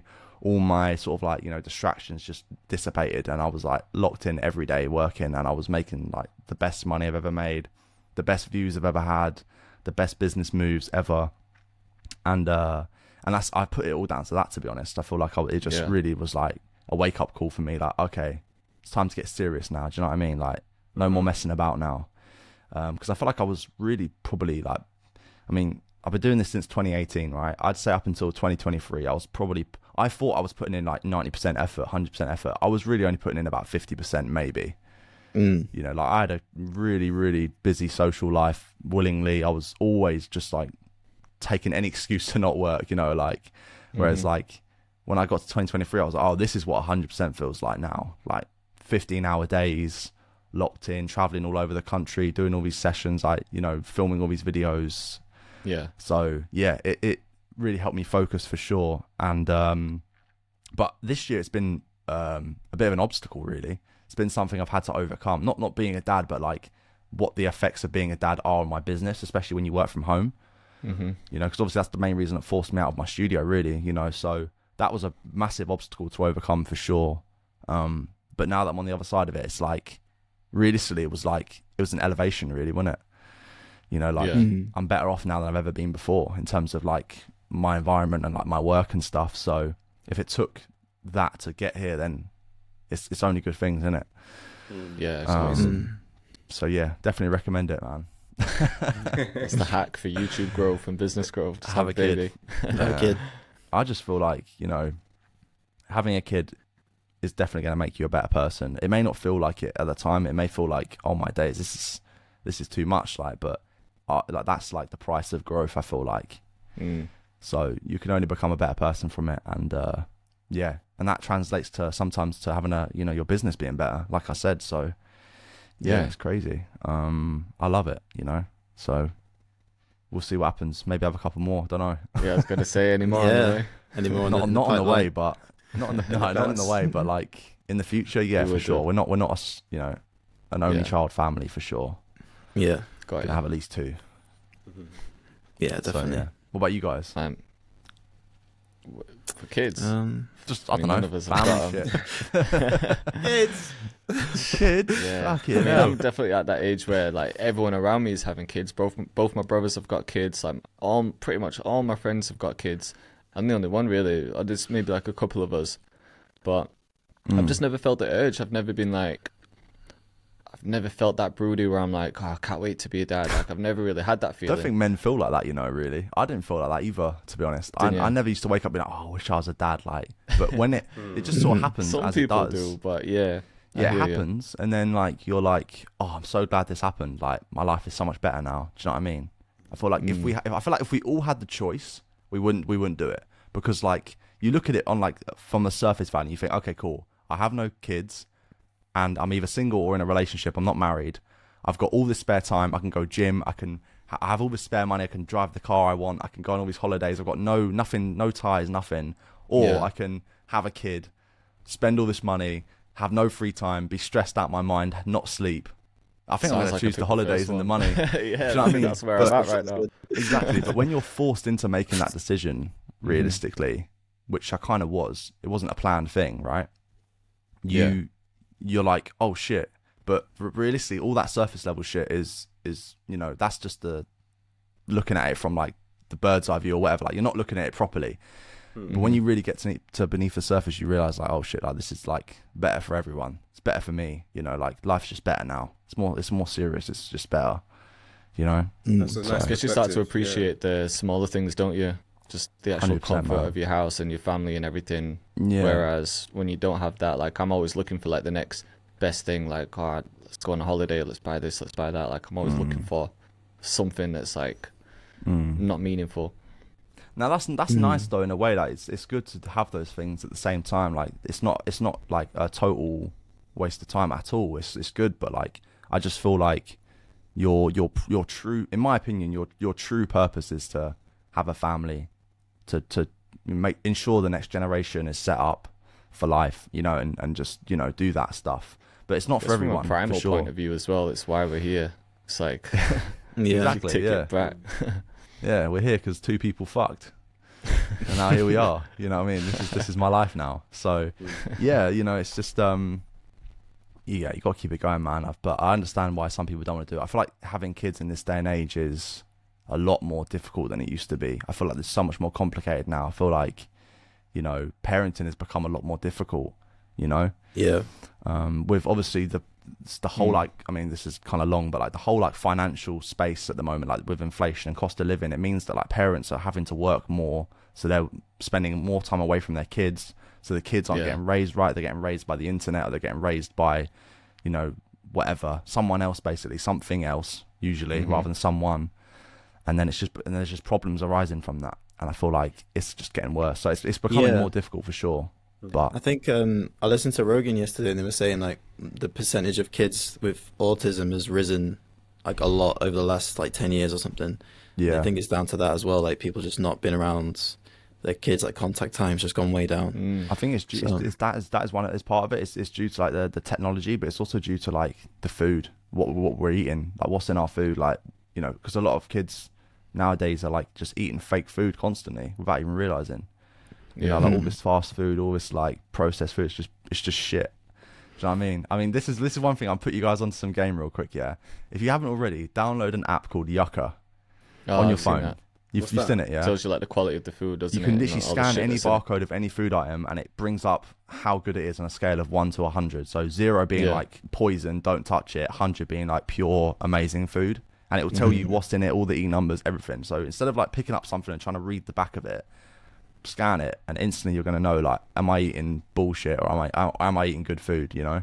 'Cause Yeah. you'd be surprised, man. Yeah. You'd be really surprised. Like you pick up some of these things and you think, holy shit, how am I not dead yet? I've been eating for years. You know what I mean? It's just full of shit. You know what I mean? So, and even like the stuff that you think is like fresh and good, it's not. So check it out, man, for sure. Yeah. Seen Anyone about, like, watching as fresh well? fruit and veg, like even like the apples get sprayed with like some kind of shit, and Oh yeah, all and the fake veg fruits as well. You've seen the fake fruits going around. Yeah. Yeah. What's all that about? It's like Crazy, it's man. impossible to avoid unless you were living off in some like remote island where you're growing your own crops. Because no matter how far you take it, you could just eat like your meats and your veg and everything. But then, like you said, they spray that with something, and then people say the soil's not good enough here because the soil has certain shit in it. It's like, well, what the fuck am I supposed to do? I know, yeah. I mean, you can do your bit. You can sort of like of course, you can take precaution, and I think that's the difference between being healthy and unhealthy. You're not going to have perfectly definitely. pure natural foods 24/7, unfortunately, but you can definitely improve it a lot. Stop eating fast food and start eating fresh food, and that's going to be the night and day difference. Yeah. Yeah, You know what I'm 100%. saying? Definitely. That's what I've been on anyway. Like, really cut down. Just on all the shit. single ingredient food is like it's kind of black and white, really. Single ingredient. It's the easiest way to go about it. Like eggs, chicken, veg. Just stay away from like processed stuff. Anything with a label on it, really, like a brand on it. I feel like if I was gonna be, I feel like if I was like a single man, I would eat the same food every day. I feel like I would just eat like literally like a set 3-course meal every day, and that's Can't all lie, I I would low have. key do that already. It's just easy, Pacific innit? Ocean. Yeah, you're on that. It's just so easy. Like you ain't got to think about it. It's like when like Mark Zuckerberg wears the same outfit. He has like 20 outfits exactly the same. You ain't got to think about it. Yeah, you it's know? easier. You're just That's maximizing focus on other Talante shit. loves They- his they black call shirt. it- He's got like 20 of those. They call it decision fatigue instead of, because apparently there's only a certain amount of decisions you should be making a day before your brain just like starts to make bad decisions or kind of spazzes out. So for example, for someone like at the level of Zuckerberg or Steve Jobs, they just pick the same outfit because they don't have to worry. They don't have to spend any time having that decision. They can focus their decisions on their company, I guess. You know what? Sometimes I literally find myself getting stressed out about trying to figure out what to wear. Yeah. I Or genuinely especially- do. Like, especially with food sometimes as well. If you have so much choice, like, what should I eat tonight? yeah, So I'm thinking, I don't fancy that. I'm not feeling that. That could be nice, but it's too far away. Fuck it. Yeah. So if you just have a similar-ish meal, maybe not, like a variety of, let's say, like 5 to 10 meals, and every now and again, On rotation. yeah, What's your daily thing, Ocean? Are you tracking calories as well? yeah. I track my calories now. So what's your plan, like calorie wise, and then the So I'm main on meals you have? I just came back from LA and I went crazy, so I'm back on a deficit. Literally, like last week I was 77 kilos. Being back here eating good food, I'm on 74, just because I'm eating better food, And nice. The lunch is crazy. usually eggs with some egg whites and chicken with some sauerkraut, and then maybe like a protein shake throughout the day. Then dinner, I get like a healthy meal prep kind of thing, Right. and that's usually going to be like chicken and rice. Every now and again, I might switch the chicken for beef, so it'll be beef and rice. And then on the weekend, I'll get sushi to have some fish. Yeah. But it's pretty much those kind of meals: Got you. Nice. eggs and meat, and then dinner carb and meat, white rice. Yeah. And meat. Yeah. Interesting. How about you, Jay? What you eating? What you want at the minute? He loves the meal preps, doesn't he? Yeah, which is another blessing, yeah. man, because you don't have to Yeah, think it makes about things it. easy. So Yeah, every sure. meal is pretty much some sort of like meat, like chicken, like sometimes beef, like, and then it's either rice or like sweet potato mash, something like that. Breakfast every morning. Every morning it's 5 eggs, half an avocado. 5 eggs? Yeah, man. Half an avocado. Jesus. And I have sourdough, which obviously some people would be like, oh, bread's not good. But Sourdough's it's like the good, best of though. a bad bunch. Yeah. I get that Jason sourdough, if you've ever seen that. They I started love selling Jason it recently. sourdough, bro. There's like That's not such a much nice to bread. it, is there? When you look at the back, there's only a few ingredients, so that they don't have all the same preservatives and stuff like Warburton's would have, for example. So yeah, again, it's like same breakfast, and then weekends I kind of just do anything on weekends. Like I still have a similar breakfast, but I don't have meal prep, so I'll either just like cook some chicken and some veg and some rice or something, or I'll go out for food a lot on the weekend. Yeah. What Nice. about you guys? I mean, I don't really cook too much anymore. My missus kind of handles all that. One of the perks. You know what I'm saying? Nice. Like last Yeah, night she done a Thai green curry. That was amazing. She'll do like Nice. a roast from scratch. She'll do all sorts really. It depends kind of whatever she Jeez. wants. We kind of have like 5-6 meals in rotation, as you say. You know, like we might, So, yeah, man, it's good. But I sometimes I'll do a cooked breakfast. Sometimes I'll skip breakfast. You know, sometimes I'll I don't know. I feel like now I'm coming here every day. I'm finding myself slowly slipping back into my old ways of eating like shit again. Just because it's easier, you know, like because obviously when I come here, I ain't got like kitchen facilities. Yeah. So I've got to either bring a meal deal, which isn't ideal, or you know, bring something from home that's cold. I don't know. I'm not really into that either. Like, I don't want to do meal replacement drinks either. They're shit. So it's kind of like I don't know. I need to figure something out. Maybe I'll just get like a kitchen in there, microwave, kettle, shit. I don't know, but You can get one of those like hot plates, can't you? That's what you was using. oh actually, yeah, the- I used to have that that could in be my old cool. studio. Yeah, That's so you, actually like, not a bad shout. cook To some be fair. eggs. Yeah. Okay. What about you, Yeah. Albie? Microwave What's for your sure. daily? It's kind of it's kind of the same every day now. I'm getting bored of it. I've been having oats, and then with like a little bit of protein in it in the morning, and then I'll kind of see me through, and then I'll have. At the minute, I've just been having poached eggs. I've like 4 or 5 poached eggs, some what do you call it, sriracha sauce, and then like a bagel, and then go gym, have a shake, and then in the evening, I'll just have like a decent amount of meat, and then like broccoli or carrots, just something on the side, and some rice. But I'm mainly just tracking protein at the minute. That's the only thing I really make sure I try and hit every day. So I'll just doing it to build muscle. I think you have to have like a gram of protein per pound you weigh. So I'm basically having like 180 or something, 160, 180 around that mark. Just aiming that in grams for protein. As long as I hit that, I'm good. Are you good? Everyone hits gym in it as well, innit? Yeah. How important do you feel that gym is to like being a creative and like being a producer, making music and stuff? I think it's so important. I think Hugely, man. for oh man, it's I don't like not going to the gym. I feel weird. I need it for not even just for aesthetics, for mental. Innit? Yeah, that's what I was gonna say. I think it's so important for your mental health, more so than your physical 100%. health. Even if you just like run for like 10 minutes, that makes all the difference, bro. Like, or like just lift a few weights. Even if it's not gym, but just some sort of physical activity to push your body. Yeah. 100%. Yeah. But I feel like people then will just take that and be like, oh, I'm gonna go for a quick walk. It's like, don't know if that's gonna cut it, bro. To be fair, but you know, you have to exert yourself. Walking isn't exertion unless you weigh like 400 pounds or something. But you know, for most people, walking is just boring, innit? And it It's still don't do better nothing. than nothing, though, because I To- bet to there's a be lot fair, of better people than that nothing, literally never leave the reckon. house. Yeah, I do love a walk. Yeah. I can walk for a couple. I love of a hours. walk for leisure though. I don't think it does anything for me exercise wise. But then then again, maybe taking a walk enough. is good for mental health as well. Because then Yeah, you're, like, I was you're gonna not say looking for your at phone. headspace, just to clear your mind. Yeah, it can yeah. be To good be for fair, I that. do that for the mental stuff, but I was more so thinking of like more physical exertion. But Especially nah, as a definitely producer, important. you should really be moving because it's so sedentary. You're sitting at your 100%. desk for a long time. Yeah. Eyes on the screen. Yeah. Like, Have you should seen get those out. little mini treadmills you can get under your desk?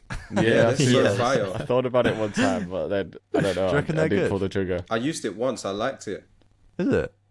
but maybe not for making beats, but doing every other task. Like I could do it for editing or sending emails. I and feel like stuff. I'd end up falling over. I don't think I'd do that. It's like multitasking. I'd be so locked in. I'd just forget to take a step and just faceplant.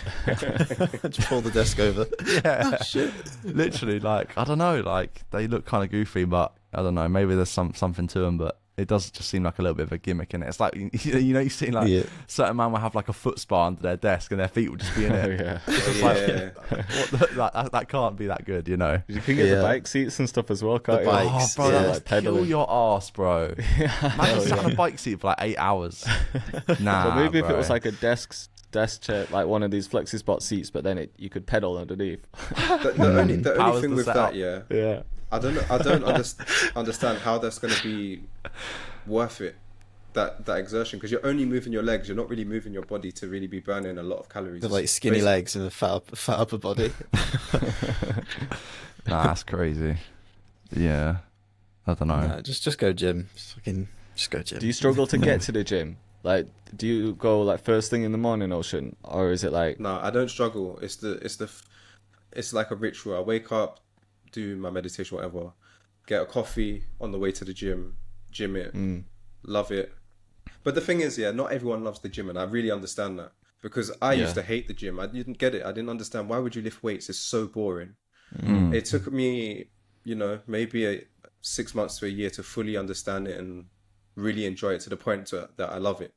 So I feel like something, let's say you don't like the gym, I think something that might help people is just to get a personal trainer to teach you everything, like teach you how to lift properly, what you should be feeling when you're pulling stuff, get your form right, get that someone who's going to hold you accountable for at least like 3 months. And then after that, hopefully you should be okay. And if you really just don't like the gym, then I guess you can find something else. But it did take me a while. There's loads of stuff you could do though, like whether it doesn't have to be the gym, but exercise in general. You could find all sorts of other like activities, like definitely. Whether it's like like a fighting sport, boxing, or maybe it's like rowing, or so many things, bro. Football, even playing football. Like, come on. Yeah, it's good. Yeah, exactly. Yeah, it is really important for sure. Some days I do struggle to like get up though.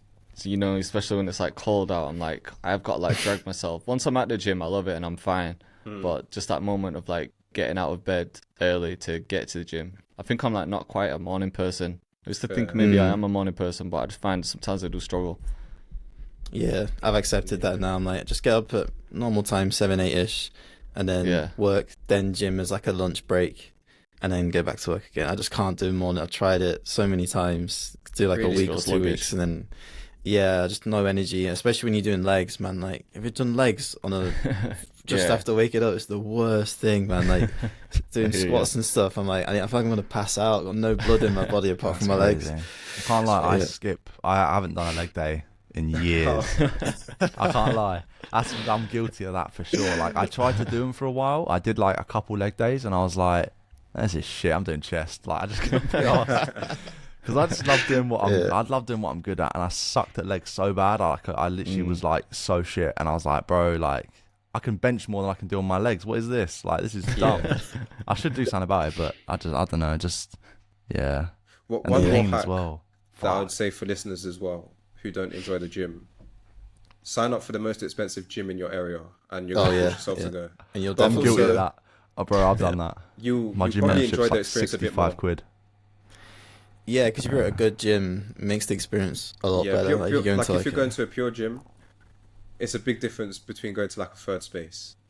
Yeah, for sure. The whole vibe. And then are is you different, tempted to just different. use everything but the weight? So you're just gonna like be in the sauna all day then?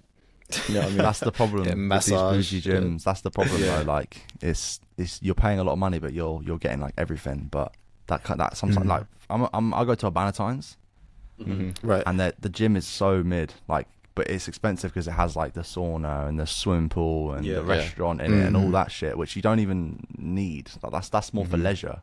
Yeah. So I'm trying to go back like to a leisure center kind of. Exactly. I'm trying to go back to like my warehouse raw gym where there's a bunch of like bald blokes walking around there just angry all the time. There's like chalk all over the floor. You know, that's the best gym. That's where you really get the gains. I used to go to one like that in Huddersfield, man. It was just like in a big old like factory. It was freezing in there, like no heating. All the fucking Fresh barbells builders are rusty coming as in shit. with That's None the of the boys weights from the match. men. You'll have like this big yellow one on one side and then this big rusty one on the other side. Yeah. Just doesn't work properly. I went to one like that like last week. One of my boys is back from the army and he's found like an army gym in Grimsby, so I just went there for a session with him, and it was that kind of vibe. And I was benching, and it was incline bench, but you know like how the top doesn't go all the way up. You kind of just put it up, slam it back. Normally they're high enough, but this one was so janky. It wasn't high enough. Like the backs weren't high enough, so I normally just slam it back into the bar and drop it. I pushed it up and I slammed it and I just went straight over the top, and I was like, I had to like pull it back, and then I dropped it and missed the the thing, and it hit me in the head. I was like, oh my god. Shit. And like you're fatigued at that point as well, so I'm like really struggling to get it back up. But yeah, where's your spot? Gone. No, but those gyms are good. That's really where, you know, you separate the boys from the men for sure. Like if you can survive in them gyms, and I mean that's where I put on my best gains though, in those type of gyms. But imagine if you hate the gym and that's your first experience, you're gonna hate the gym. You're gonna hate it. Sure. So intimidating. But I feel like, I don't know, man, there's something to be said about those gyms. I think they're good. Definitely. I like them. They're not for like beginners though. it's more of a community there. Like if you're doing like a big weight, like a stranger will just come up and encourage you. And for sure. Yeah, in the more like mainstream or like commercial gyms, no one's talking to each other for sure. Like really, but yeah, you go into these small ones, they're full on like communities. Yeah, like you start to recognize the same people. You start talking to people and that, and like, you know, definitely, it's good. It's more raw experience for sure. It's motivating, I think, as well, to like go to a gym with people that are like serious about it. Because I feel like, I don't know, I feel like people that go to these like expensive commercial gyms, they're not serious about the gym like that. They're just like casual goers. Yeah, definitely. Whereas like, you know, when you go to like the warehouse gyms and you see that one dude that's been in there every day for like 10 years and he's there to lift fucking and massive. Else. Yeah, he's there. He's not there to fuck about. You know, you look at him and you think, I'm trying to be like you, bro, and you just start going for it. You know. Yeah. But yeah, it's definitely important. Yeah, I saw this video on Planet Fitness in America. I didn't realize how bad it was over there. I think I saw this because basically Planet Fitness, they hate gym bros, they hate people lifting heavy weights. Oh yeah, and I didn't. I think it's every last Friday of the month they have pizza day, so they get in like a shitload of pizzas and everyone gets free pizza, and then they have a bagel day as well. And I was like, damn, it's like a genius keep thing though, because they just so you can stay in the gym. Yeah, exactly. They keep people paying their membership so they can put more weight on and lose it, put more weight on. I was like, jeez, yeah. January gym sessions, bro. You're trying to go to the gym in January. It's coming up, isn't it? It's packed. It's full of like, I'm going gym in the new year. No, you know, New Year's resolutioners. Right now it's empty because it's freezing. I don't know if it's snowing where you are, but it's loads of snow here right now. It's freezing, so no one's at the gym. But as soon as January hits, fucking everyone. Snow up north, damn. That's one of the perks of living down south. You never see snow. Is it not snowing there, no? Nah.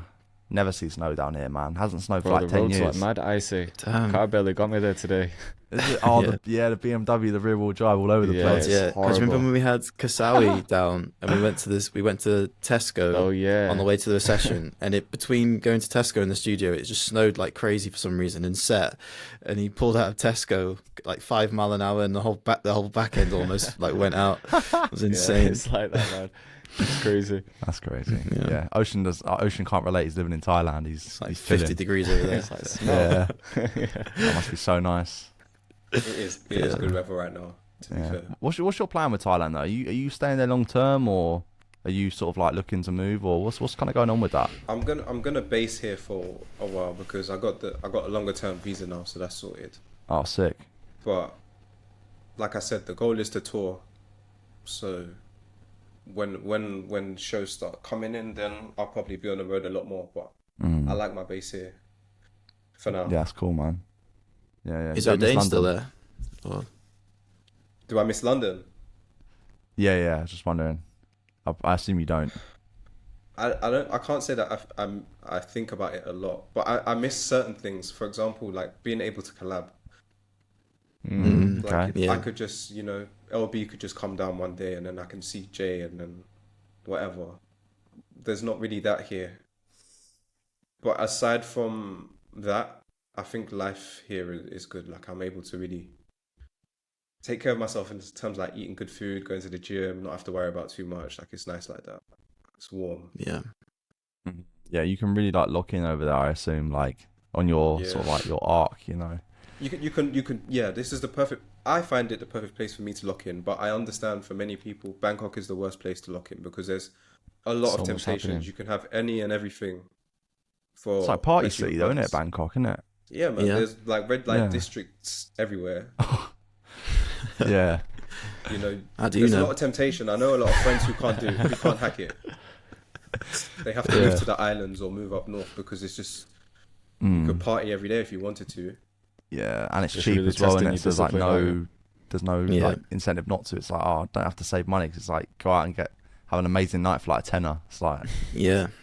I don't know. You can really send Is it it still every really night. cheap out there? It's the same price as Manchester, in my opinion. What? Bang's Really? money, Really? Oh damn. But except for food, though. Food is way cheaper here. Yeah. But like in rent terms and of that is the like same. rent, yeah, taxis is cheaper here. Oh shit. But like, yeah, rent is probably the same as Manchester. Yeah. But Right. in saying that, though, it really just depends on your lifestyle because you can live extremely cheap. You could just rent a studio for £100 a month or £200 a month, but it's not going to be nice and it's going to be like really, really bare bones. Yeah. Yeah. Feel that. Quality of life lacks from. Yeah. You know, side note, I feel like Manchester might be my favourite city in the whole country. I always said if Manchester wasn't so cold, it would be the best city. I love in Manny, England. bro. Yeah. I've Man only is been there a couple of nice. times, but I really like it there. I don't like London. I really don't. It's Really, for me, though? it's either Edinburgh or Manchester. My favourite cities Yeah, I've been to in Edinburgh's this country. real nice actually. Yeah, Yeah. up north yeah. is it's What is better it for about sure. London you're not feeling? I just don't like the energy up there. I feel like it's very just like doom and gloom. You know, just I don't know. Like I walk around, I don't feel particularly like safe either. And I feel like I have no reason not to, but I just feel like I'm on edge. Like I just don't. I feel like I've got to watch my back. I feel like I've got to like be careful. I've got to think about everything. When I'm in Manny, I just walk about. I was just like, I was expecting to feel like that, but I didn't at all. And I was like, Yeah. shit, it's just calm. Like everyone's just doing their own Money thing. is Like, sick. it's Do alright, really yeah. like money. Other than the weather, this time of year it's a bit peak, but Yeah. when I went out there to see you, it was summertime and it was really good. I was like, fuck, this is Manny alright, in you know. Summer's amazing. Yeah, for sure. Yeah. Yeah. Man is. Yeah. Man It's is just really not nice in enough of summer. it. I don't know why people Yeah. don't come up here more often. Actually, I don't know why it's always London sessions. It'd be so nice near if for everyone, everyone innit, I just guess. travelled I to don't know. Manny's. Oh, bro, do you remember that time you come down and you were like, I'll come all the way down to London, I'm going to a pirate. Pirate. Oh yeah. Oh yeah, felt I've so done that bad. a few Video. times really. So Yeah. I drove down to London like quite a bit, but I think after the last time, that's my final time I'm driving because I got the congestion fees. Oh, shit. So I've got, in fact, that's just a reminder. I need to pay that. Oh, yeah, I saw you post that up. I was like, oh, I've not been hit with that before, but I bet that's long. I always get hit I've with never been parking hit with charge it. up there, I though. always drive to London, but for some reason this time, yeah, I don't know. I must have just. It was on the way back as well. It was when I left the hotel and I was driving home. Sat nav must have just taken me through some congestion zone.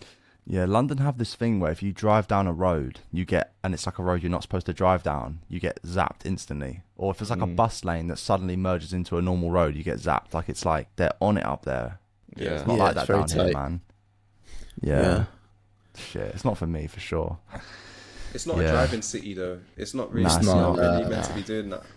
It's better to just take tube and even bus. To be fair, buses, but tube everywhere. Mm-hmm. Yeah. It's just Yeah, something about definitely. like when you have a session in London and you live like a ways away, like getting the train to London in the morning is calm, but that train home, honestly, Oh, like no, it makes yeah. me wish I had my car. I'm like, please. Horrible, innit? Yeah. There's always I wish I had my cancellations. car, It's bro. packed. Yeah. Yeah, I'd and rather you're sit in the car tired. and have to focus on driving than sit on a train that's fucking boiling, full of people stood up and yeah. Uncomfortable. Especially if to you've got all see. your shit with you. You've got like, your laptop, your Yeah. camera, Yeah. everything else. That's what I'm saying. Yeah. So that's when I really don't regret driving up there. But yeah, it is easier in the morning for sure. But I don't know. Yeah. Yeah, I haven't had a Definitely. London session in a minute, to be fair. Yeah, same. I think the yeah, last one no. was Silver Shark. What do we call it? Is it Silver Yeah, Shark? Silver Shark. Yeah, Yeah. yeah, yeah. That was funny. Fuck, Yeah, that was we a need We good need a session, good wasn't like it? central hub, don't we? We were just sticking around on the drum machines for like Yeah. 2 hours after that, just hitting key, like smashing all the synths and stuff. I feel like Yeah. next year we need to like commit to like at some point next year having like a reunion producer mansion. Yeah, Like you guys wanna everyone do it? down. Huh? summertime. Like realistically, good. where would you guys want to do it? In the UK or not in the UK? Would you want to go Europe again, like Cyprus? I feel like or UK Spain, would be or- easier because majority of us either live here or are from here, Yeah. and anyone who isn't is nearby. Like, you know, for instance, like, you know, Chuki's in Belgium, that's like an hour or two flight. You know, there's a few people like dotted around in them sort of areas where, whereas if we said like, oh, we're going to, I don't know, America or something, that's just, I think that's not really, you know. So yeah, it's got to be UK, I think. And Something like that first one would be sick again. It was kind of like in the middle for everyone, in wasn't Essex. it? What, It was Essex? like, Essex, yeah. Yeah, I was it remember that. Essex? Yeah, Mhm. that was like a small get together. That was like 5 of us, right? Me, Yeah, us, it it was was us us. and It was us Kava. 4. Yeah, Cavan, yeah. Ibrahim. yeah. I guess it depends how many people. Bro, would when go. are you starting the podcast with Kava? You and Cavan, man. Bro, Honestly. I don't know, man.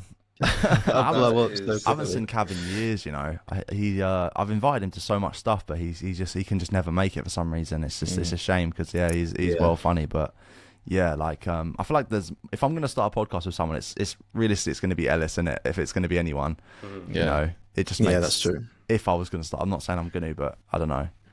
I'm not sure. The podcast thing, I don't know. Maybe. Just do one a year with Cavan. That's all we need. That's all we Yeah. need.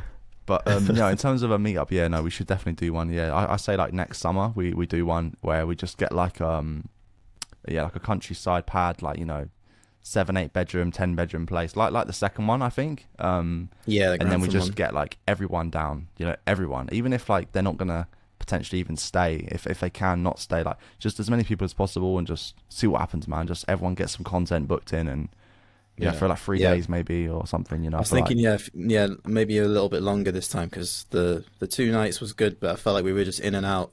You got Rushing basically got, we only got like one full day, really. I mean, we could do like 3-4 days. Honestly, I don't mind. Honestly, like, and when you divvy up the cost, it really isn't much at all, is it? You're talking like £200 each, maybe. Yeah. For everything. Yeah, we should definitely do that. Yeah, the total cost would be like 1.5. You know, split it down 10 ways. It's nothing, in it. So yeah, it'd be worth it for sure, because I think we could all schedule in like a big collab video, and everyone could do different things as well. You know, I'm up for it, man. I feel like we always make our best content when we're together, for sure. Like, you know, like I can't get over that one video that Jay done. We're sat around the pool. We got like 400,000 views just making like a beat. yeah. What's I was that? like, it wasn't it's even- insane, You bro. didn't even plan it. You just was like, just do a drill beat with something. We had some a free random bit of time. We just started filming it, and just sort of turned out pretty fire. But the beat's nothing special, is it? It's not.